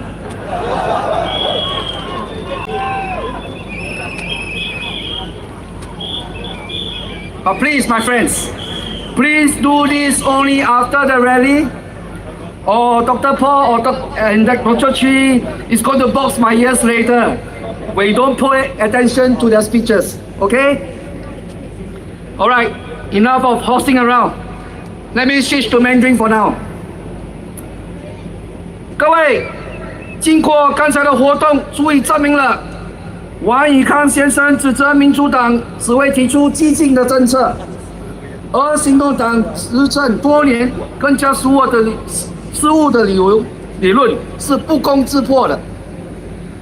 行动党在这30年来频频抄袭我党的替代政策，例如我党的再就业计划与临时援助计划 ，in English is called Restart， 提高高收入者税率，取消天才教育计划 GEP， 全民医保单一支付者制度，最低工资法等政策。人民行动党换汤不换药，不止不承认我党的功劳，而且还声称民主党的提议没有机会为打造更繁荣的新加坡做出贡献。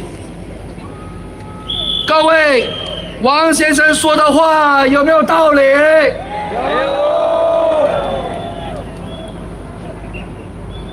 王以康先生还说，新加坡民主党效仿了另一个反对党的做法，提议将土地成本从主屋的价格中剔除。他所指的反对党就是前进党 PSP。各位，我要借这个机会澄清一下，民主党早在2019年4月，首先推出了非公开市场方案。此方案率先提议将土地成本从公共住房的定价中剔除。民主党建议建物发展局的主屋定价完全基于行政、材料和劳动力成本，不包括土地成本。这一方案旨在降低主屋价格，预计2房式的单位售价从7万新元至5房式单位的24万新元不等。我再重申，新加坡民主党是2019年4月推出此项替代政策，而前进党 PSP 是2019年3月底才创党的。所以，请问王以康先生，我们民主党是怎样抄袭他呢？民主党虽然没有国会议席，但这不代表我们没有在国会以外继续为人民拟定良好的替代政策。所以，王以康先生，请拜托你，请你先做好功课，把时间和顺序搞清楚，好吗？好。您身为一个部长，有这么多的资源，为什么还会搞错呢？大家说对不对？对。所以，我问大家，王以康先生是不是应该为他的不实支持向民主党道歉？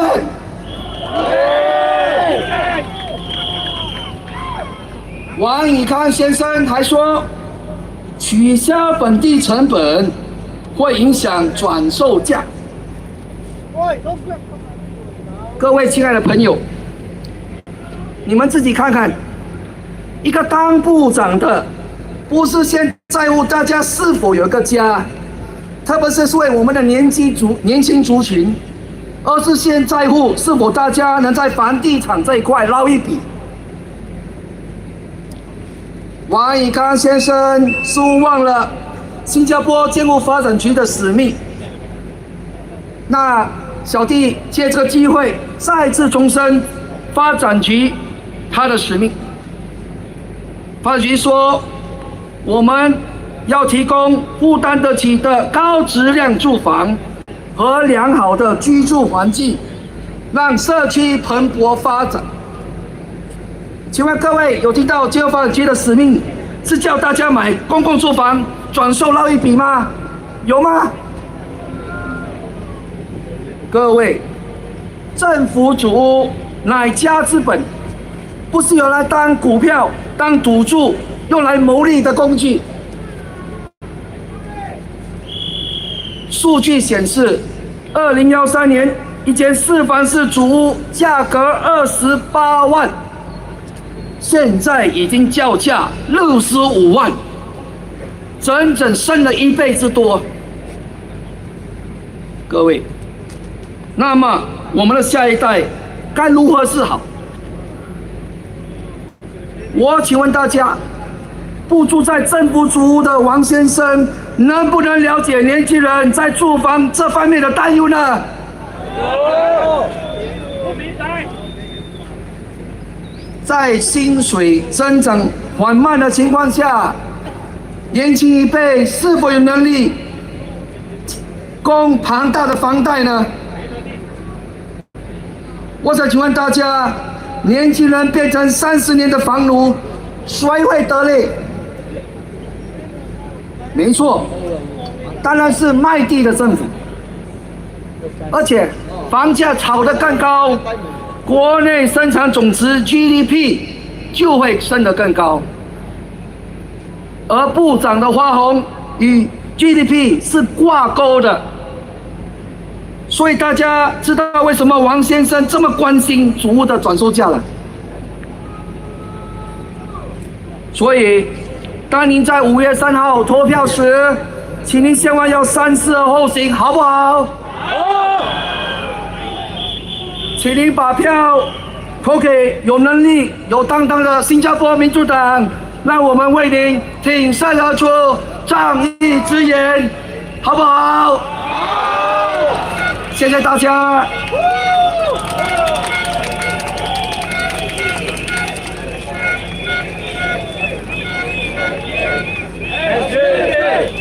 Thank you, Bernard.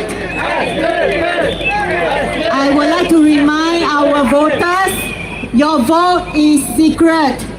So come 3rd of May, go to the poll, vote for us, vote for SDP, and let our 11 candidates be your voice in Parliament. That's right, ladies and gentlemen. Vote for who?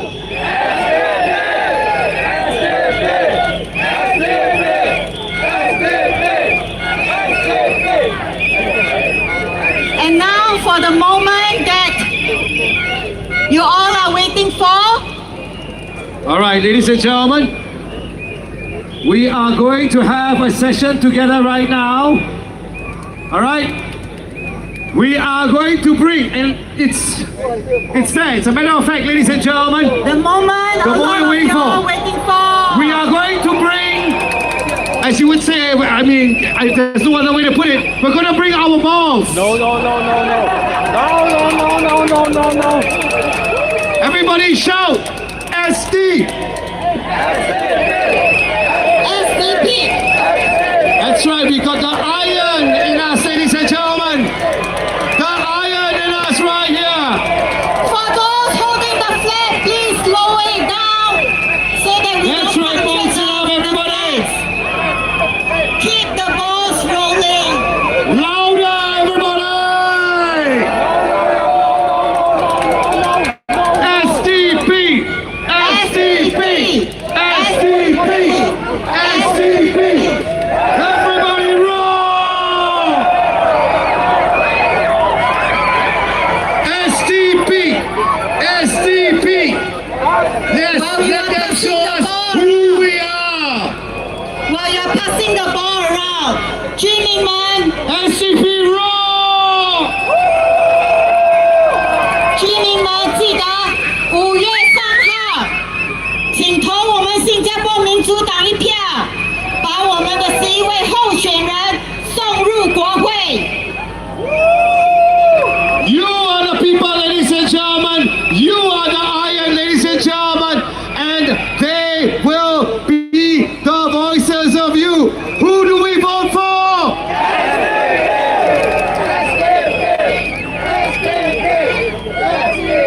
Thank you very much, ladies and gentlemen. And now, let us welcome our speaker, the speaker that many of you are waiting for, the candidate for Bukit Panjang SMC, Dr. Paul Tambaya.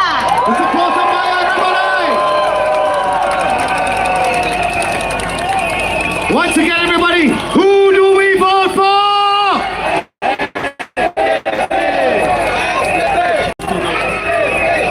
Too high, yeah, turn it down. Down, sir.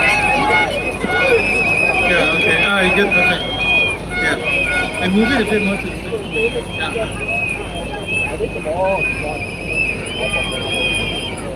Dear residents of Sembawang,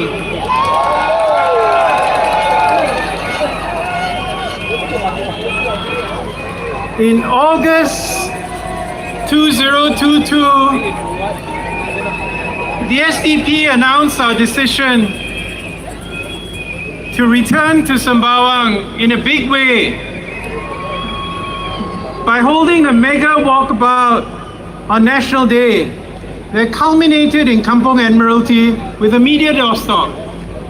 It got quite a bit of coverage, but soon after that, I was at a medical function where the guest of honor was Mr. Ong Yi Kang. Now my table happened to be near to the ballroom entrance, and my wife suggested that I get up to greet Mr. Ong as he passed by, to show him there was nothing personal about the SDP going to Sembawang. However, before I could get up, he came over and he shook my hand, and he said, "You are going to Sembawang." I said, "Not me, but our team is." He smiled, was ushered to his seat by the chairman. The Cao Pao captured that interaction, and the photo is a great piece of photojournalism, which you can look up if it may still be available online. Anyway, the point of this story is to emphasize that the SDP campaign has never been personal. We do not do negative campaigning. Mr. Ong comes from a distinguished political family. His father, Mr. Ong Lian Teng, won the Bukit Panjang constituency for the opposition, Barisan Socialists, in the general election of 1963. with 46.45% of the vote, just a little more than I had, against the incumbent PAP MP, Mr. Lee Kun Choi, in a four-cornered fight. He resigned his seat in December 1965, complaining that the PAP have ignored the principles of democracy in the interests of the party.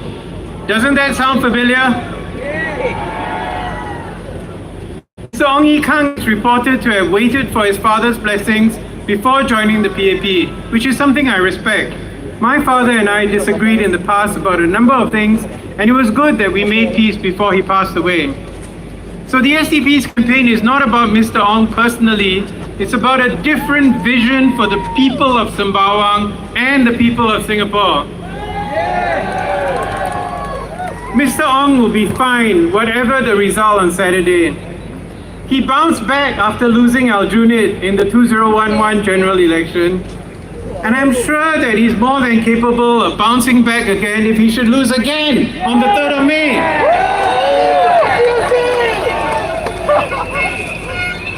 So vote for a better Singapore and don't worry about our talented PAP ministers. Now, over the last few days in these rallies, I've gone over the SDP's manifesto, which is built around our campaign slogan, Thrive. We envision a Singapore where every citizen, and not just the rich who live in 249,000 square foot properties, can thrive. For them, Singapore is a great place to thrive. The wealthy send their children to expensive preschools, spend thousands of dollars in tuition so they can ace their PSLE, get into an independent school, get sports coaching so they can excel in their CCA, then go to Harvard or Stanford, and come back to run their father's business. This is, in Singapore terms, a true representation of meritocracy, as the ad goes. Or the other smaller group who grew up in rental flats, got free tuition from ethnic self-help groups, fortunately aced the PSLE, went to a lousy school, which I went to for my last 2 years, got a scholarship to Oxford or Cambridge, went on to a career in the admin service, and eventually became a minister or secured a comfortable job in a GLC, eventually getting their good class bungalow. In the eyes of many people, that is a Singapore dream as charted by the PAP. And we do not deny that there are some people thriving in Singapore today. It's just that they seem to be a very small minority. What we want is a Singapore where everyone can thrive, no matter your circumstances. Now, yesterday, I was at the Wichara podcast recording hosted by my friend Nizam Ismail. And one of the other guests was the distinguished, and he doesn't like to be called veteran, journalist P.N. Baljin. He commented that none of the political parties, including the PAP, had provided a clear vision of what they envisage Singapore to be like in the next 5 years or even further into the future. So I thanked him for his insight. And I promised to deliver in the last 2 rallies. Well, here it goes. Now, hear this. So if you elect SDP MPs in Parliament, you can be assured, even though there'll be a maximum of 11, in the best case scenario, we will still hold the government accountable if they fall short of our vision for Singapore. And that is a place where everyone can thrive and not just survive. If we do well, in the next 5 years, who knows, in GE 2030, we could put up more candidates.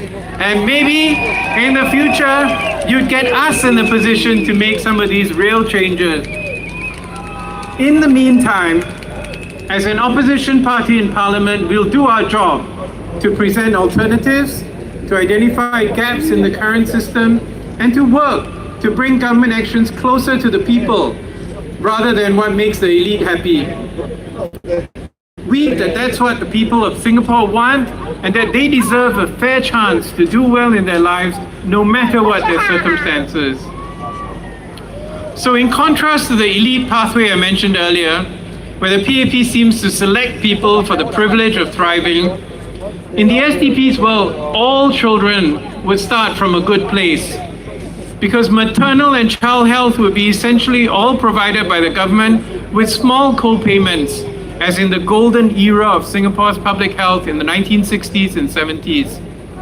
During that time, the infant mortality rate plummeted, and Singapore became among the world's best places to be a mother and have a baby, all with a largely publicly funded healthcare system. In 1966, the year after I was born, Singapore had the birthquake. KK Hospital had the world record for the highest number of live births in 1 year. And I know that's hard to believe. Can you imagine a Singapore hospital had the highest number of births of any hospital in the world? And how far we have fallen. So while most children will be born healthy, some will have disabilities, and these will be looked after with comprehensive support for both their healthcare and developmental needs. And this will be provided by a mandatory national health insurance scheme, which includes everyone and is based on risk pooling so that no one is left behind.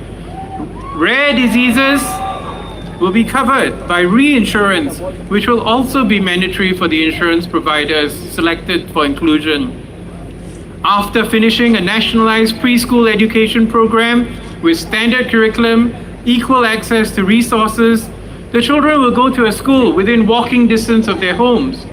They will have a dedicated teacher who will follow them from P1 to P3 and another from P4 to P6. The teacher will have much less admin work and will be able to nurture the children in partnership with the parents.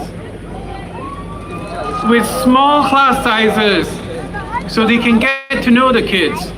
There'll be no more PSLE.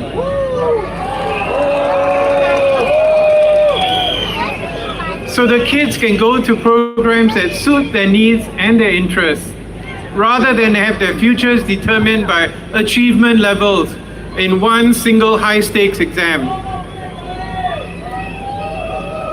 For those who are academically inclined, this will go all the way up to the 12th year of school.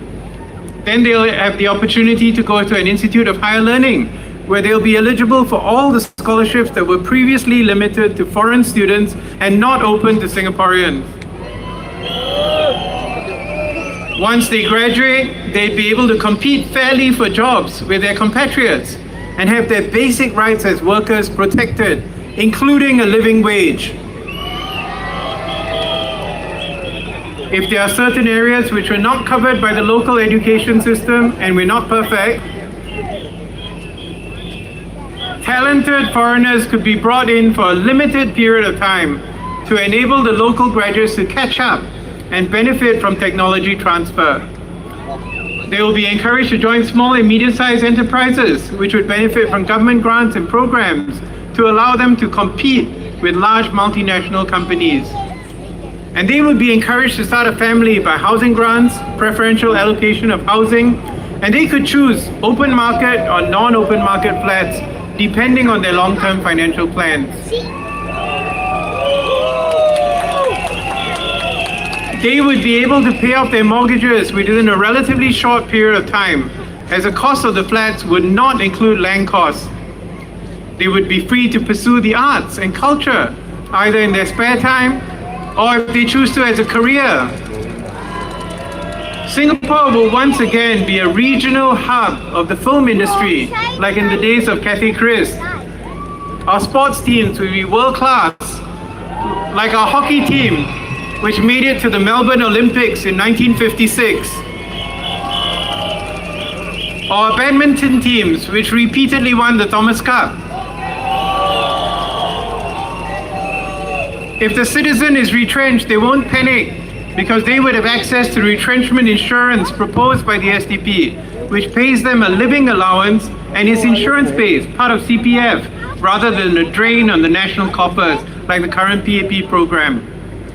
If they do retire, they will be eligible for the SDP's senior support scheme, so that our seniors who built the country don't have to spend their last days cleaning toilets or collecting cardboard.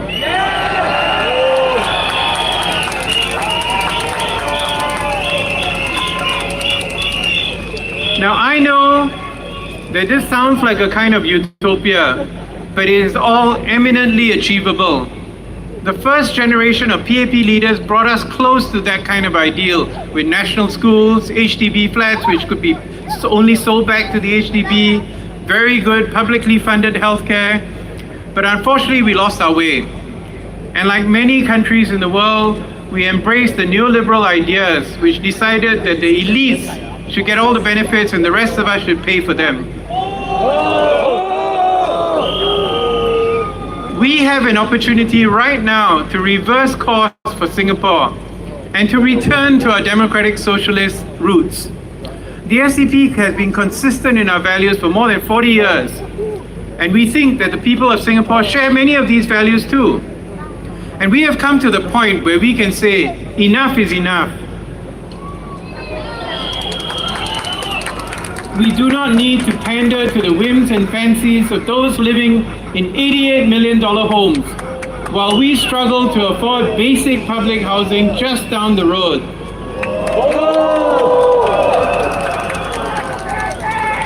We have been very heartened by the responses from the people we have met over the years, and in particular in the last few days. Many have expressed their frustrations at a government which doesn't seem to have any ideas about what to do with the global problem of inflation, short of giving vouchers and handouts. You know, the minister said they take a chicken wing but give a whole chicken, but we're not fooled. We can see with our eyes what's really happening. But having said that, one issue which does come up is the $1 meal. These meals are very popular. And in fact, just this afternoon, a resident of Bukit Panjang told us that he voted us in GE 2020, but he said that the current MP organized these $1 meals from more than a year ago. And he showed me a colorful brochure where he checked off every month as he got his $1 meal for his month. He also mentioned the HDB's home improvement program. And I told him the money for those programs came from him and all Singaporeans as taxpayers. And the works of the HDB and the People's Association will continue regardless of who he voted for on Saturday.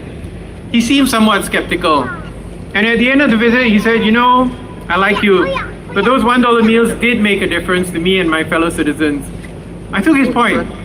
So I did some research. As far as we can tell, the funding has been provided by the People's Association, which is chaired by the Prime Minister.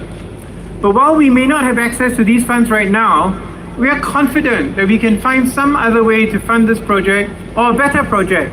Perhaps, as residents told us, using some funds generated from merchants associations or other creative solutions. Or perhaps the PA may actually see the light and respect the will of the voters and appoint the elected MPs as grassroots advisor, regardless of who is elected MP this Saturday.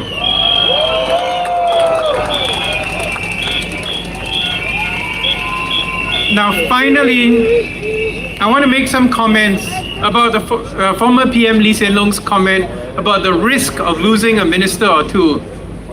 The way he describes it, it sounds like these ministers went hiking in Pulau Ubin and could not find their way back. What the rest of Singaporeans understand by losing ministers is that on Saturday night, the Sembawang GRC team from the SDP wins 50.1% of the vote.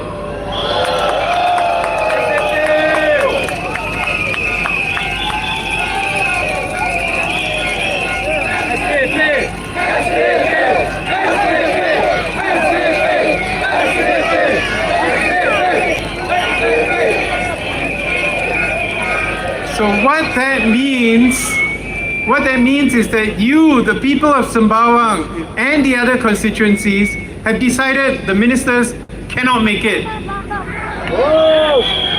They need to be replaced by someone who is more competent or capable and more responsive to the needs of the people. And that's what democracy is all about. If the PAP is so badly hit by the loss of these 3 or 4 individuals that they cannot function as a government, then that is a real concern for Singaporeans. Have we really put our trust in recent years in a team with so little bench depth? That is a powerful reason to elect more opposition MPs this time, so they can go head to head with the current PAP MPs, and you can see who can do a better job for Singaporeans.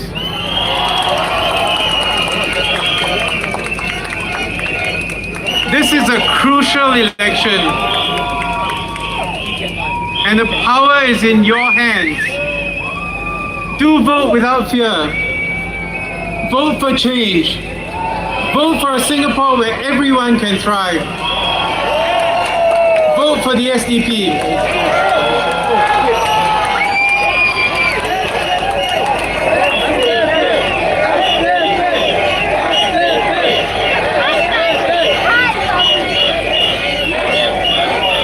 Okay, now there's something special that we're going to do. So before I go off, I want to recognize an individual who embodies the values of courage, conscience, speaking out for those without a voice, and who has really gone there in the field, been there. This is Mr. Gilbert Gold. So we just want to express our thanks on behalf of the people of Singapore. Let's raise it up for him, everybody!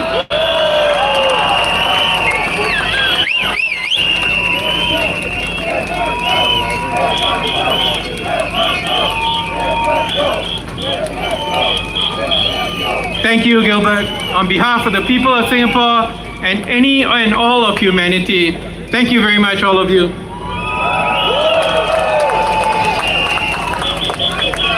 Ladies and gentlemen, Dr. Paul Tambaya, everybody!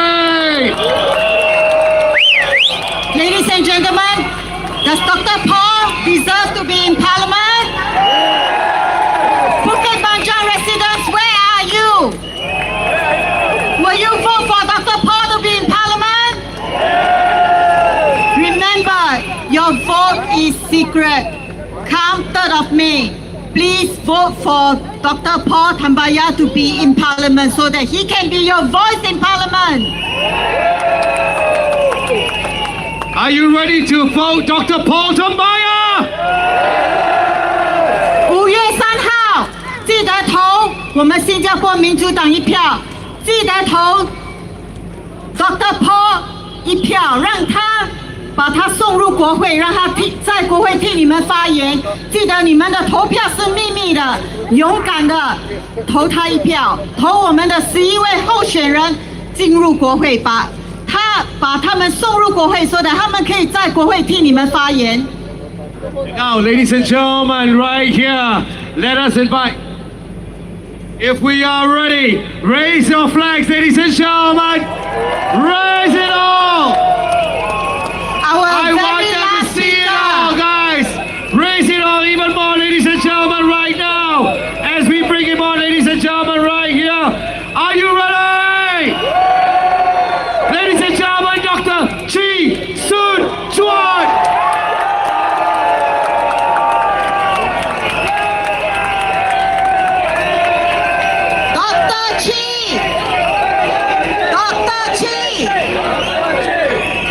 Dr. Chi is the candidate for Sembawang West SMC.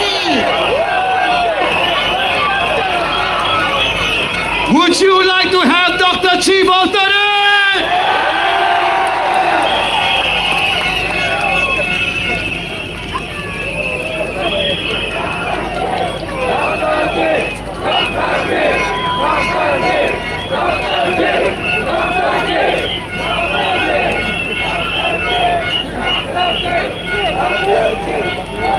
Oh my goodness.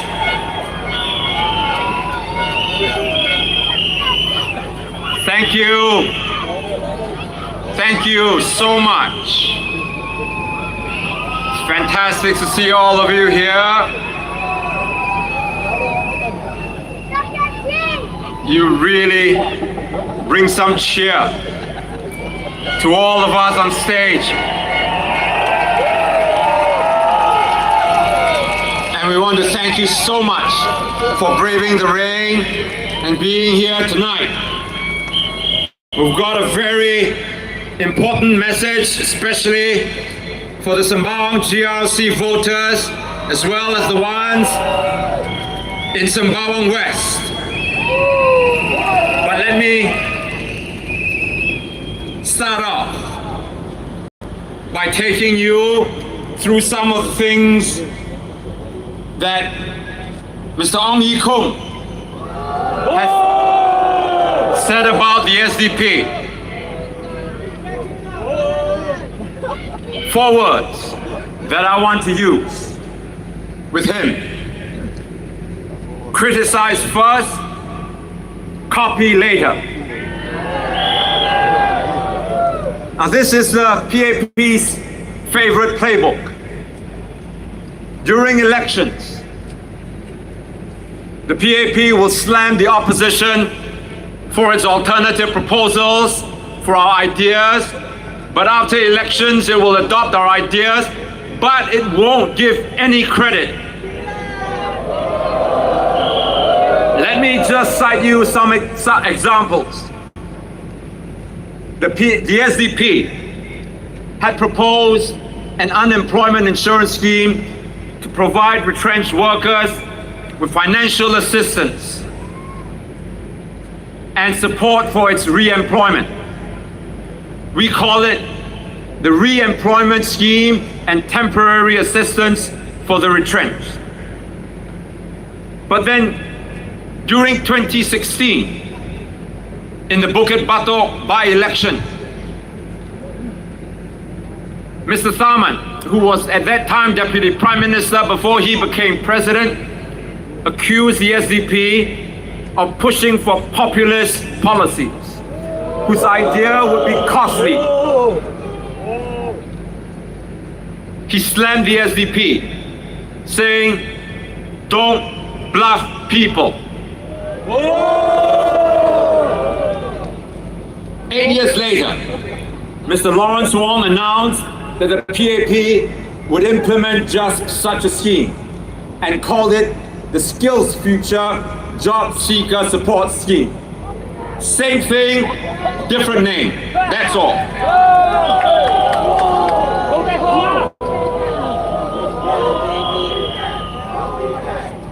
Example 2. We had proposed higher income tax for the top earners to offset a reduction of the GST for basic goods.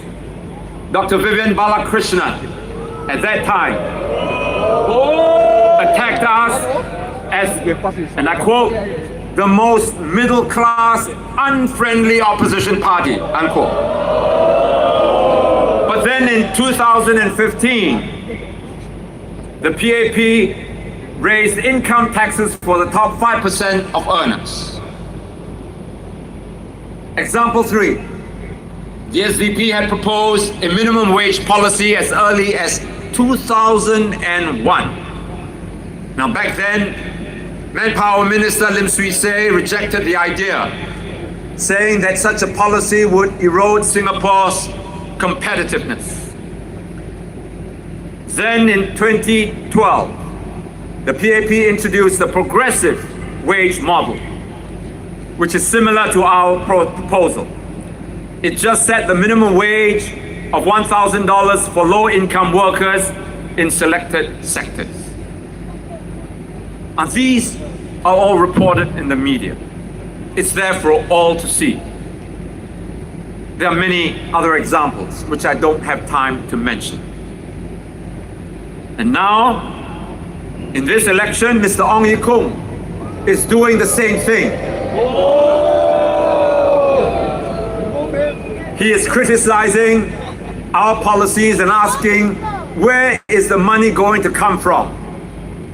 He said that our healthcare proposal that would lower medical and hospitalization costs for our seniors sounds so easy and good. But it is fake, he said. It sounds familiar, doesn't it? So may I remind you of Mr. Tharman, Dr. Balakrishnan, and Mr. Lim Swee Say. First, they criticize, then they copy.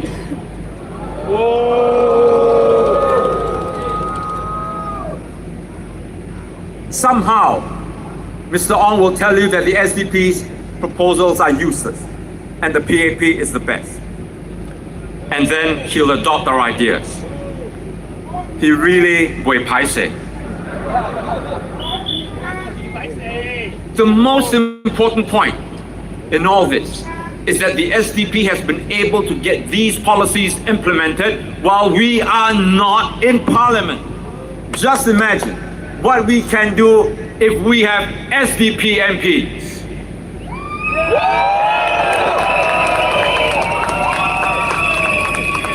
Now, in this election, we have laid out a bold, clear policies, all aligned with our bigger vision. Imagine a Singapore where happiness and well-being are the goals, not GDP growth at all costs. Where success is not measured by how many foreign billionaires we can attract, but by how secure and supported every Singaporean feels. Where we don't have the elderly chasing cleaning tables just to survive. Where the poor are not homeless and hungry. Where mental health is a national priority, not an afterthought. Where our economy values human dignity and our government listens and responds, not just during elections. Now this is not a fantasy. It's a future we can build together. Now look at Finland, a nation of just 5.5 million people, consistently ranked as the happiest country in the world. And what about us, Singapore? We are ranked 35. Now what do Finnish people mean when they say they are happy? To them, happiness doesn't mean more nights at karaoke, singing and drinking, or going to shopping malls. Finnish citizens consistently report that their happiness come from a system where opportunities are distributed fairly, that the people trust their government to work in their interests, and that every individual and citizen feels valued. Now Singapore can move in this direction. We must. We can expand social safety nets, provide universal health care, reform education to nurture critical thinkers, reduce inequality, and open up policies to be more transparent and responsive. That is the SDP's vision. That is the path to a truly thriving Singapore, one where our people are secure and happy.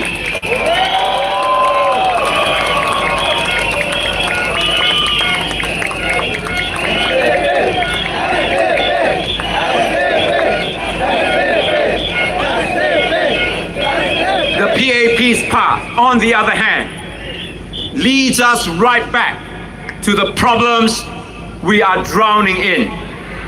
An unbearable cost of living, crushing mental stress, a government that gerrymanders instead of listens.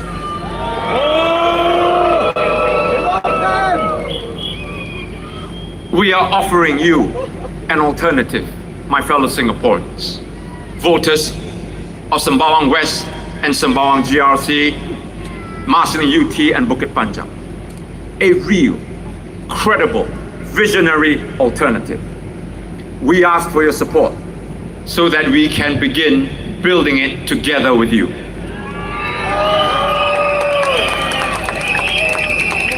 Now, let me now turn to what we will do if you give us the honor of running the Sembawang Town Council.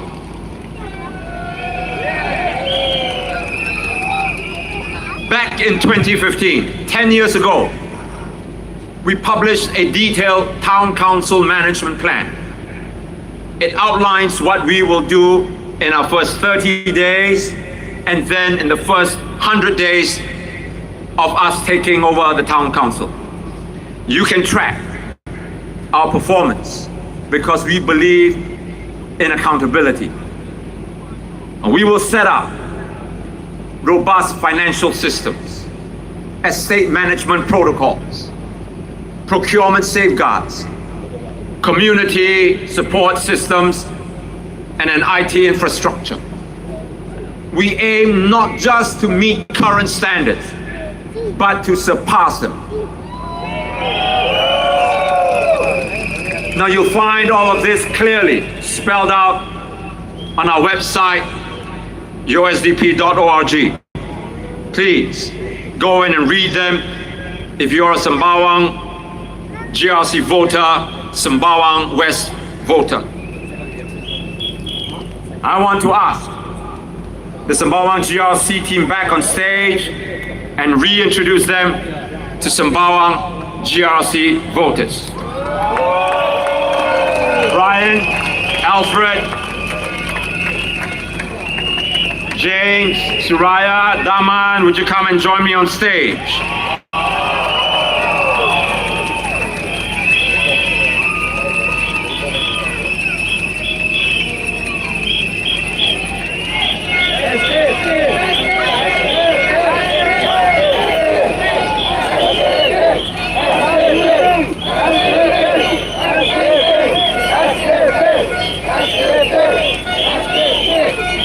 Brian Lim is currently Assistant Director in a major government hospital.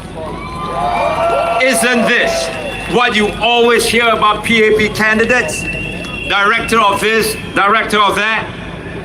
Well, the SDP has just such a candidate too. And you can count on Brian to expertly manage the Sembawang Town Council.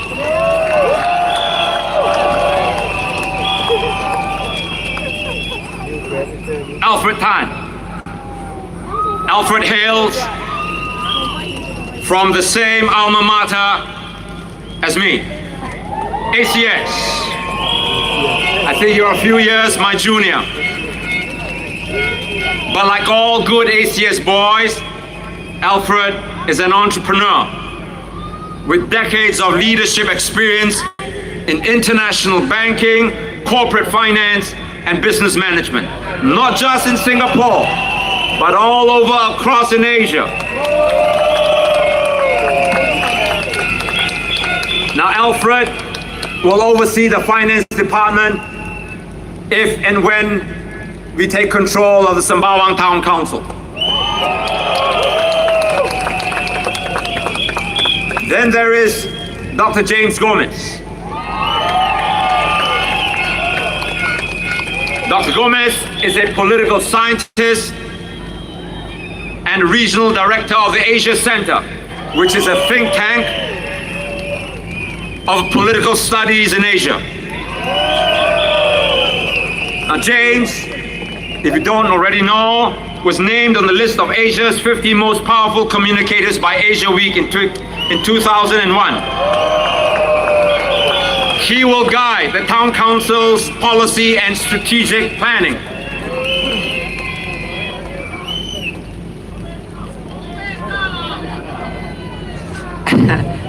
And then, of course, to Brian's right is Miss Suraya Akbar.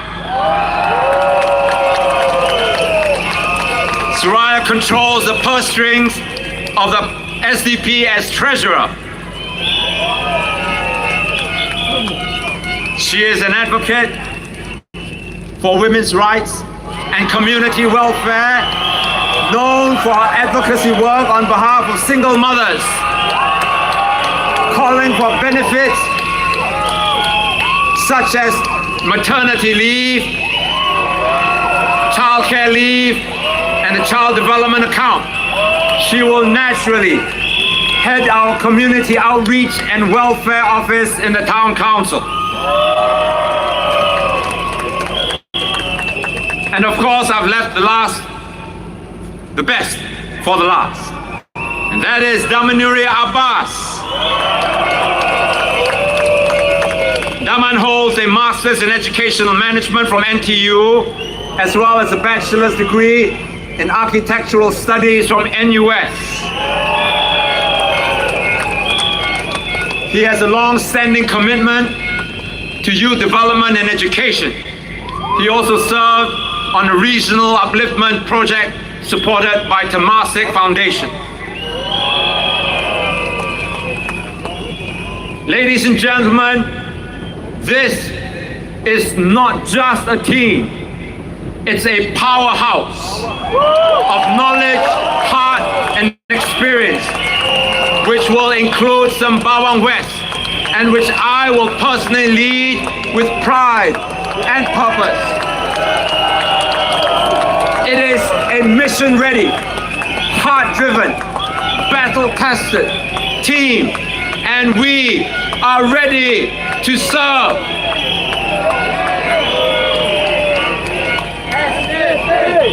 Sembawang voters, I ask you to compare not just slogans, but substance, not just promises, but people. And when you do, compare them with a slate of PAP candidates, I believe that choice is clear.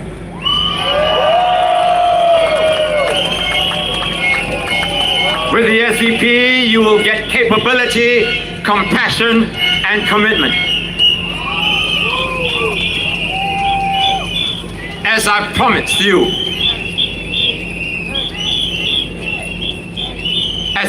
you, we will wake up every day with one goal: to be here in Sembawang, walking the ground, solving problems, and making your estate a better place to live.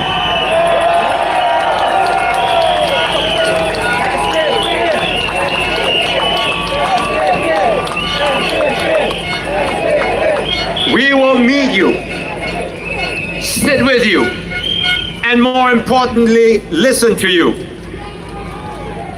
We will do this through regular Meet the People sessions and open town hall dialogues. All this we will do to see how we can better represent you in Parliament.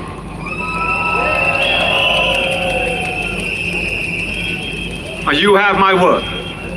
In everything we do and in every policy we consider, we will be guided by one unwavering principle: your well-being and only your well-being.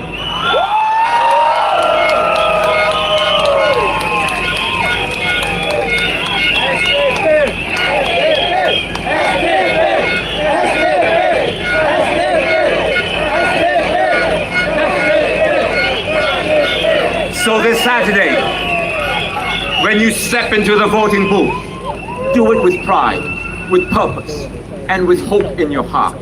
Cast your vote boldly for our Sembawang GRC team, and for me in Sembawang West SMC, and for Bukit Panjang SMC, and for Marsiling UT GRC.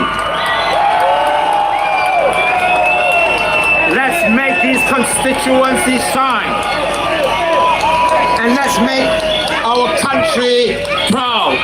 Vote SDP. Thank you, everybody. Thank you so much. And good night. Ladies and gentlemen, your Sembawang GRC and Sembawang West SMC candidates. Make some noise for them, everybody! Remember, your vote is secret.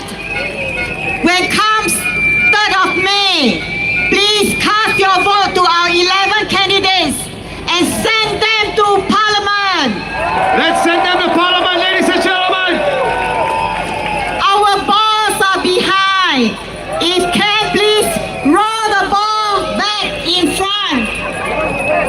All right, everybody, I want you to do something, because there has never been a show like that right here for the rally. I want everybody to switch on your phone, the torchlight of the phone. We are gonna light the whole stage up, everybody. Let's light it up, everybody. And Dr. Chi is going to take a selfie. Guys, I'm gonna experiment with this. Thank you. That's right, ladies and gentlemen, light it up, everybody.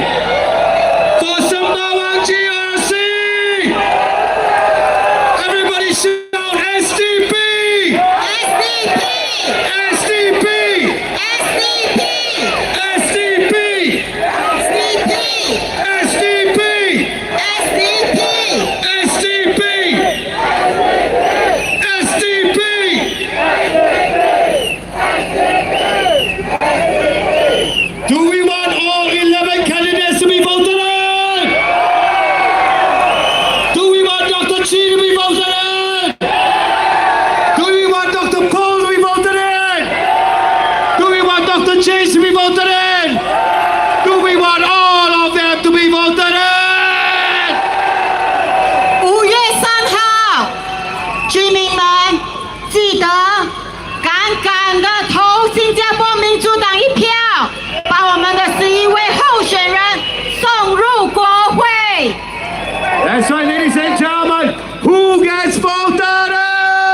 Oh, I know a lot of y'all come back to leave us, but we have the next 5 years to serve you all. But tomorrow is our last day of rally. Come and support us. Come and support us. Wear red to come and support us. Where's the rally venue? All right, over to you. Hold on, huh? Yeah. Guys, we're going to do something. Every single video over the last 2-3 days was just showing the backdrop. I want you guys one more time, ladies and gentlemen, light up your phones, press record.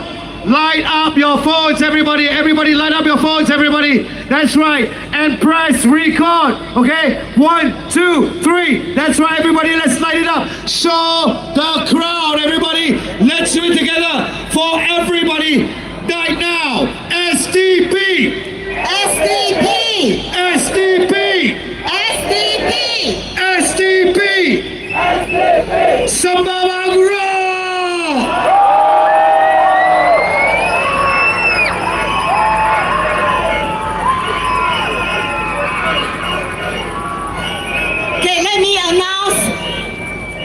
Our last rally will be Sembawang West SMC. It will be at Evergreen Primary School, the one that we went the other day. So come and join us. Wear red so that we can see a sea of red. Dr. Chi will be doing his book signing in the front. For those of you who bought his books, he will be doing the autograph and photography in front. For those of you who haven't bought his book, our merchandise booth are behind. That's right. Once And again, we ladies and need gentlemen, polling agents. we need polling agents as well. Last question, Justin. Go ahead. That's right. So ladies and gentlemen, be safe as you make your way and your exit. Be safe. We see you tomorrow, ladies and gentlemen. Everybody, have a good night's rest, everybody. And please, as you walk out, pass by the merchandise booth. Get some of our merchandise and support us for this campaign. Thank you very much. Thank you. Thank you, supporters. Thank you, our media team. Thank you, our men in blue. Thank you to all our volunteers, whether they are here or they are office, working very hard for all of us. Thank you very much. Good night and stay safe. We'll see you tomorrow, 7 to 10 p.m. Evergreen Primary School.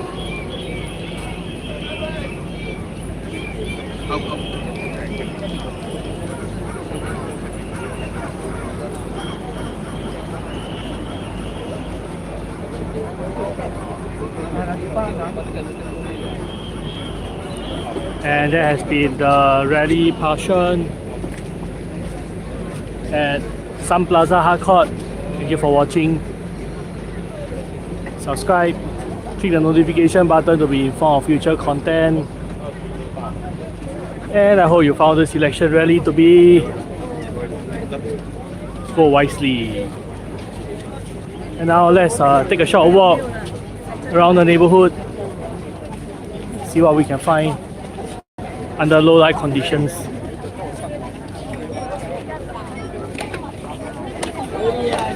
But we don't have to wait for the crowd to disperse. They are dispersing by themselves.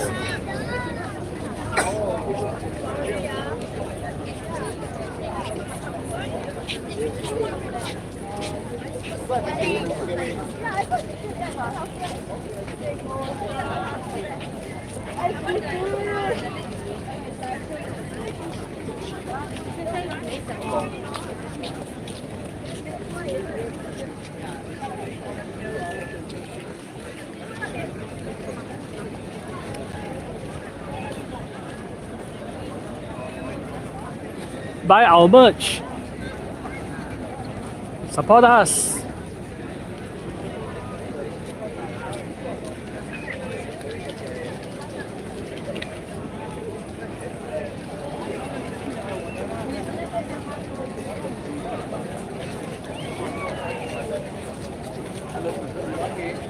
How's the queue?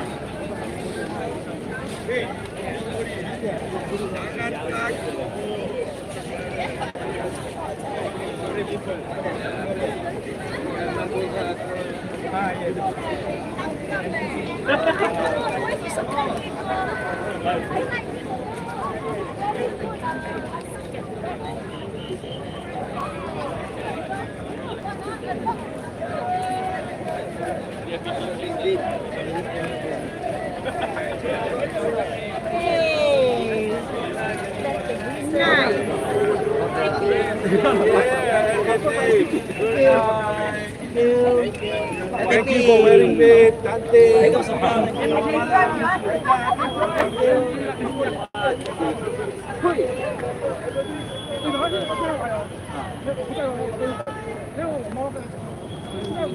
Aku shopping saya.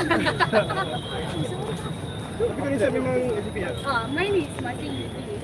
So it is Lawrence Wong against Lawrence Wong, eh? Yeah, I think so. I'm not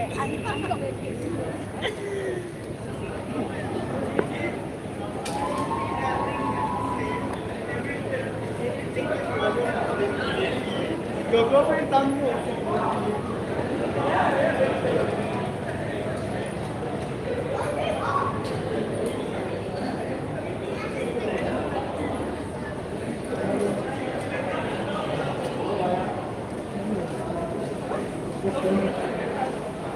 No $1 eggs. How about $1 watermelons?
Alright, I have escaped the rally crowd.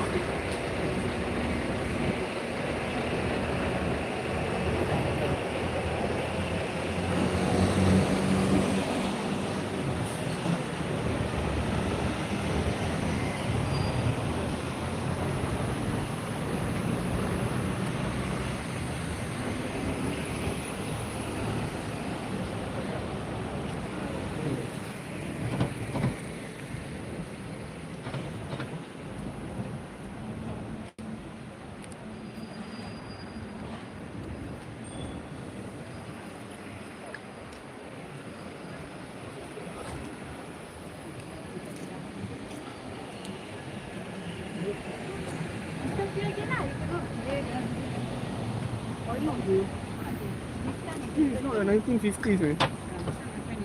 You've got your own thinking, man. Right.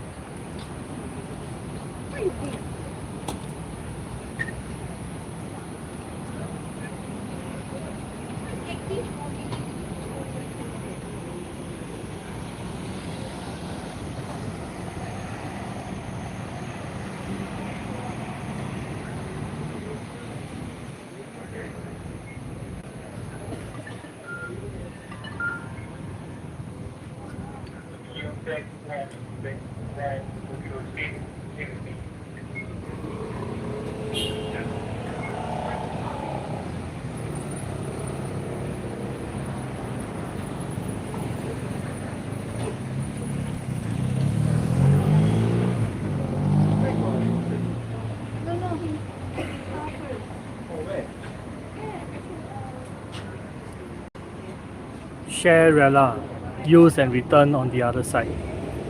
Borrow, share and cross, return.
Election candidates for Sembawang GRC PAB party.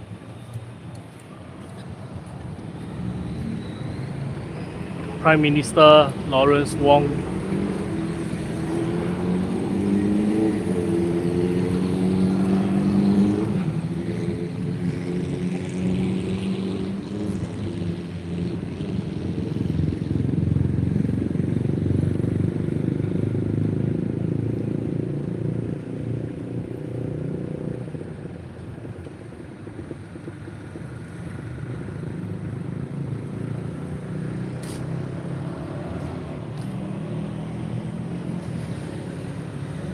Sembawang GRC improvements over the years, completed projects from 2020 to 2024, hashtag make Sembawang special.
I missed my chance to cross the road, so let's take a different path instead.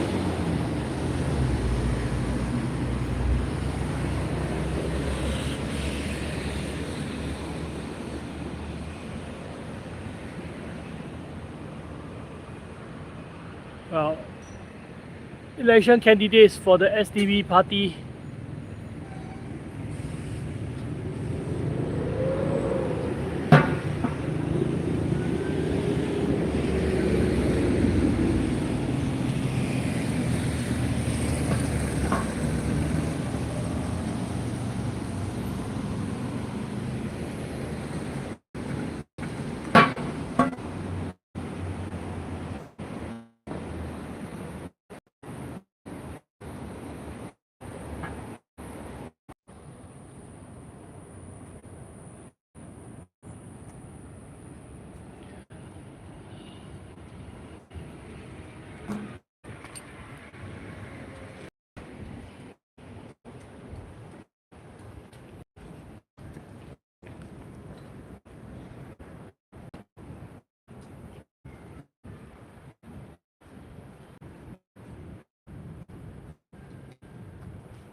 I walk myself into a cellular zone once more.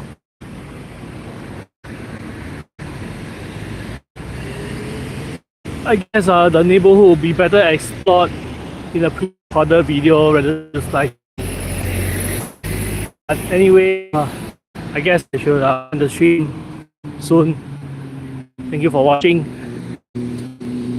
Like most other mobile live streams, please wait for the video to be private to resume your viewing experience.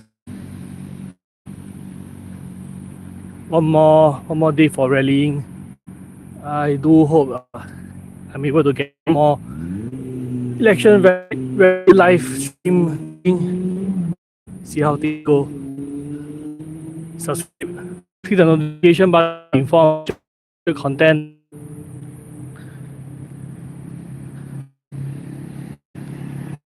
And I hope you found this stream to be satisfactory.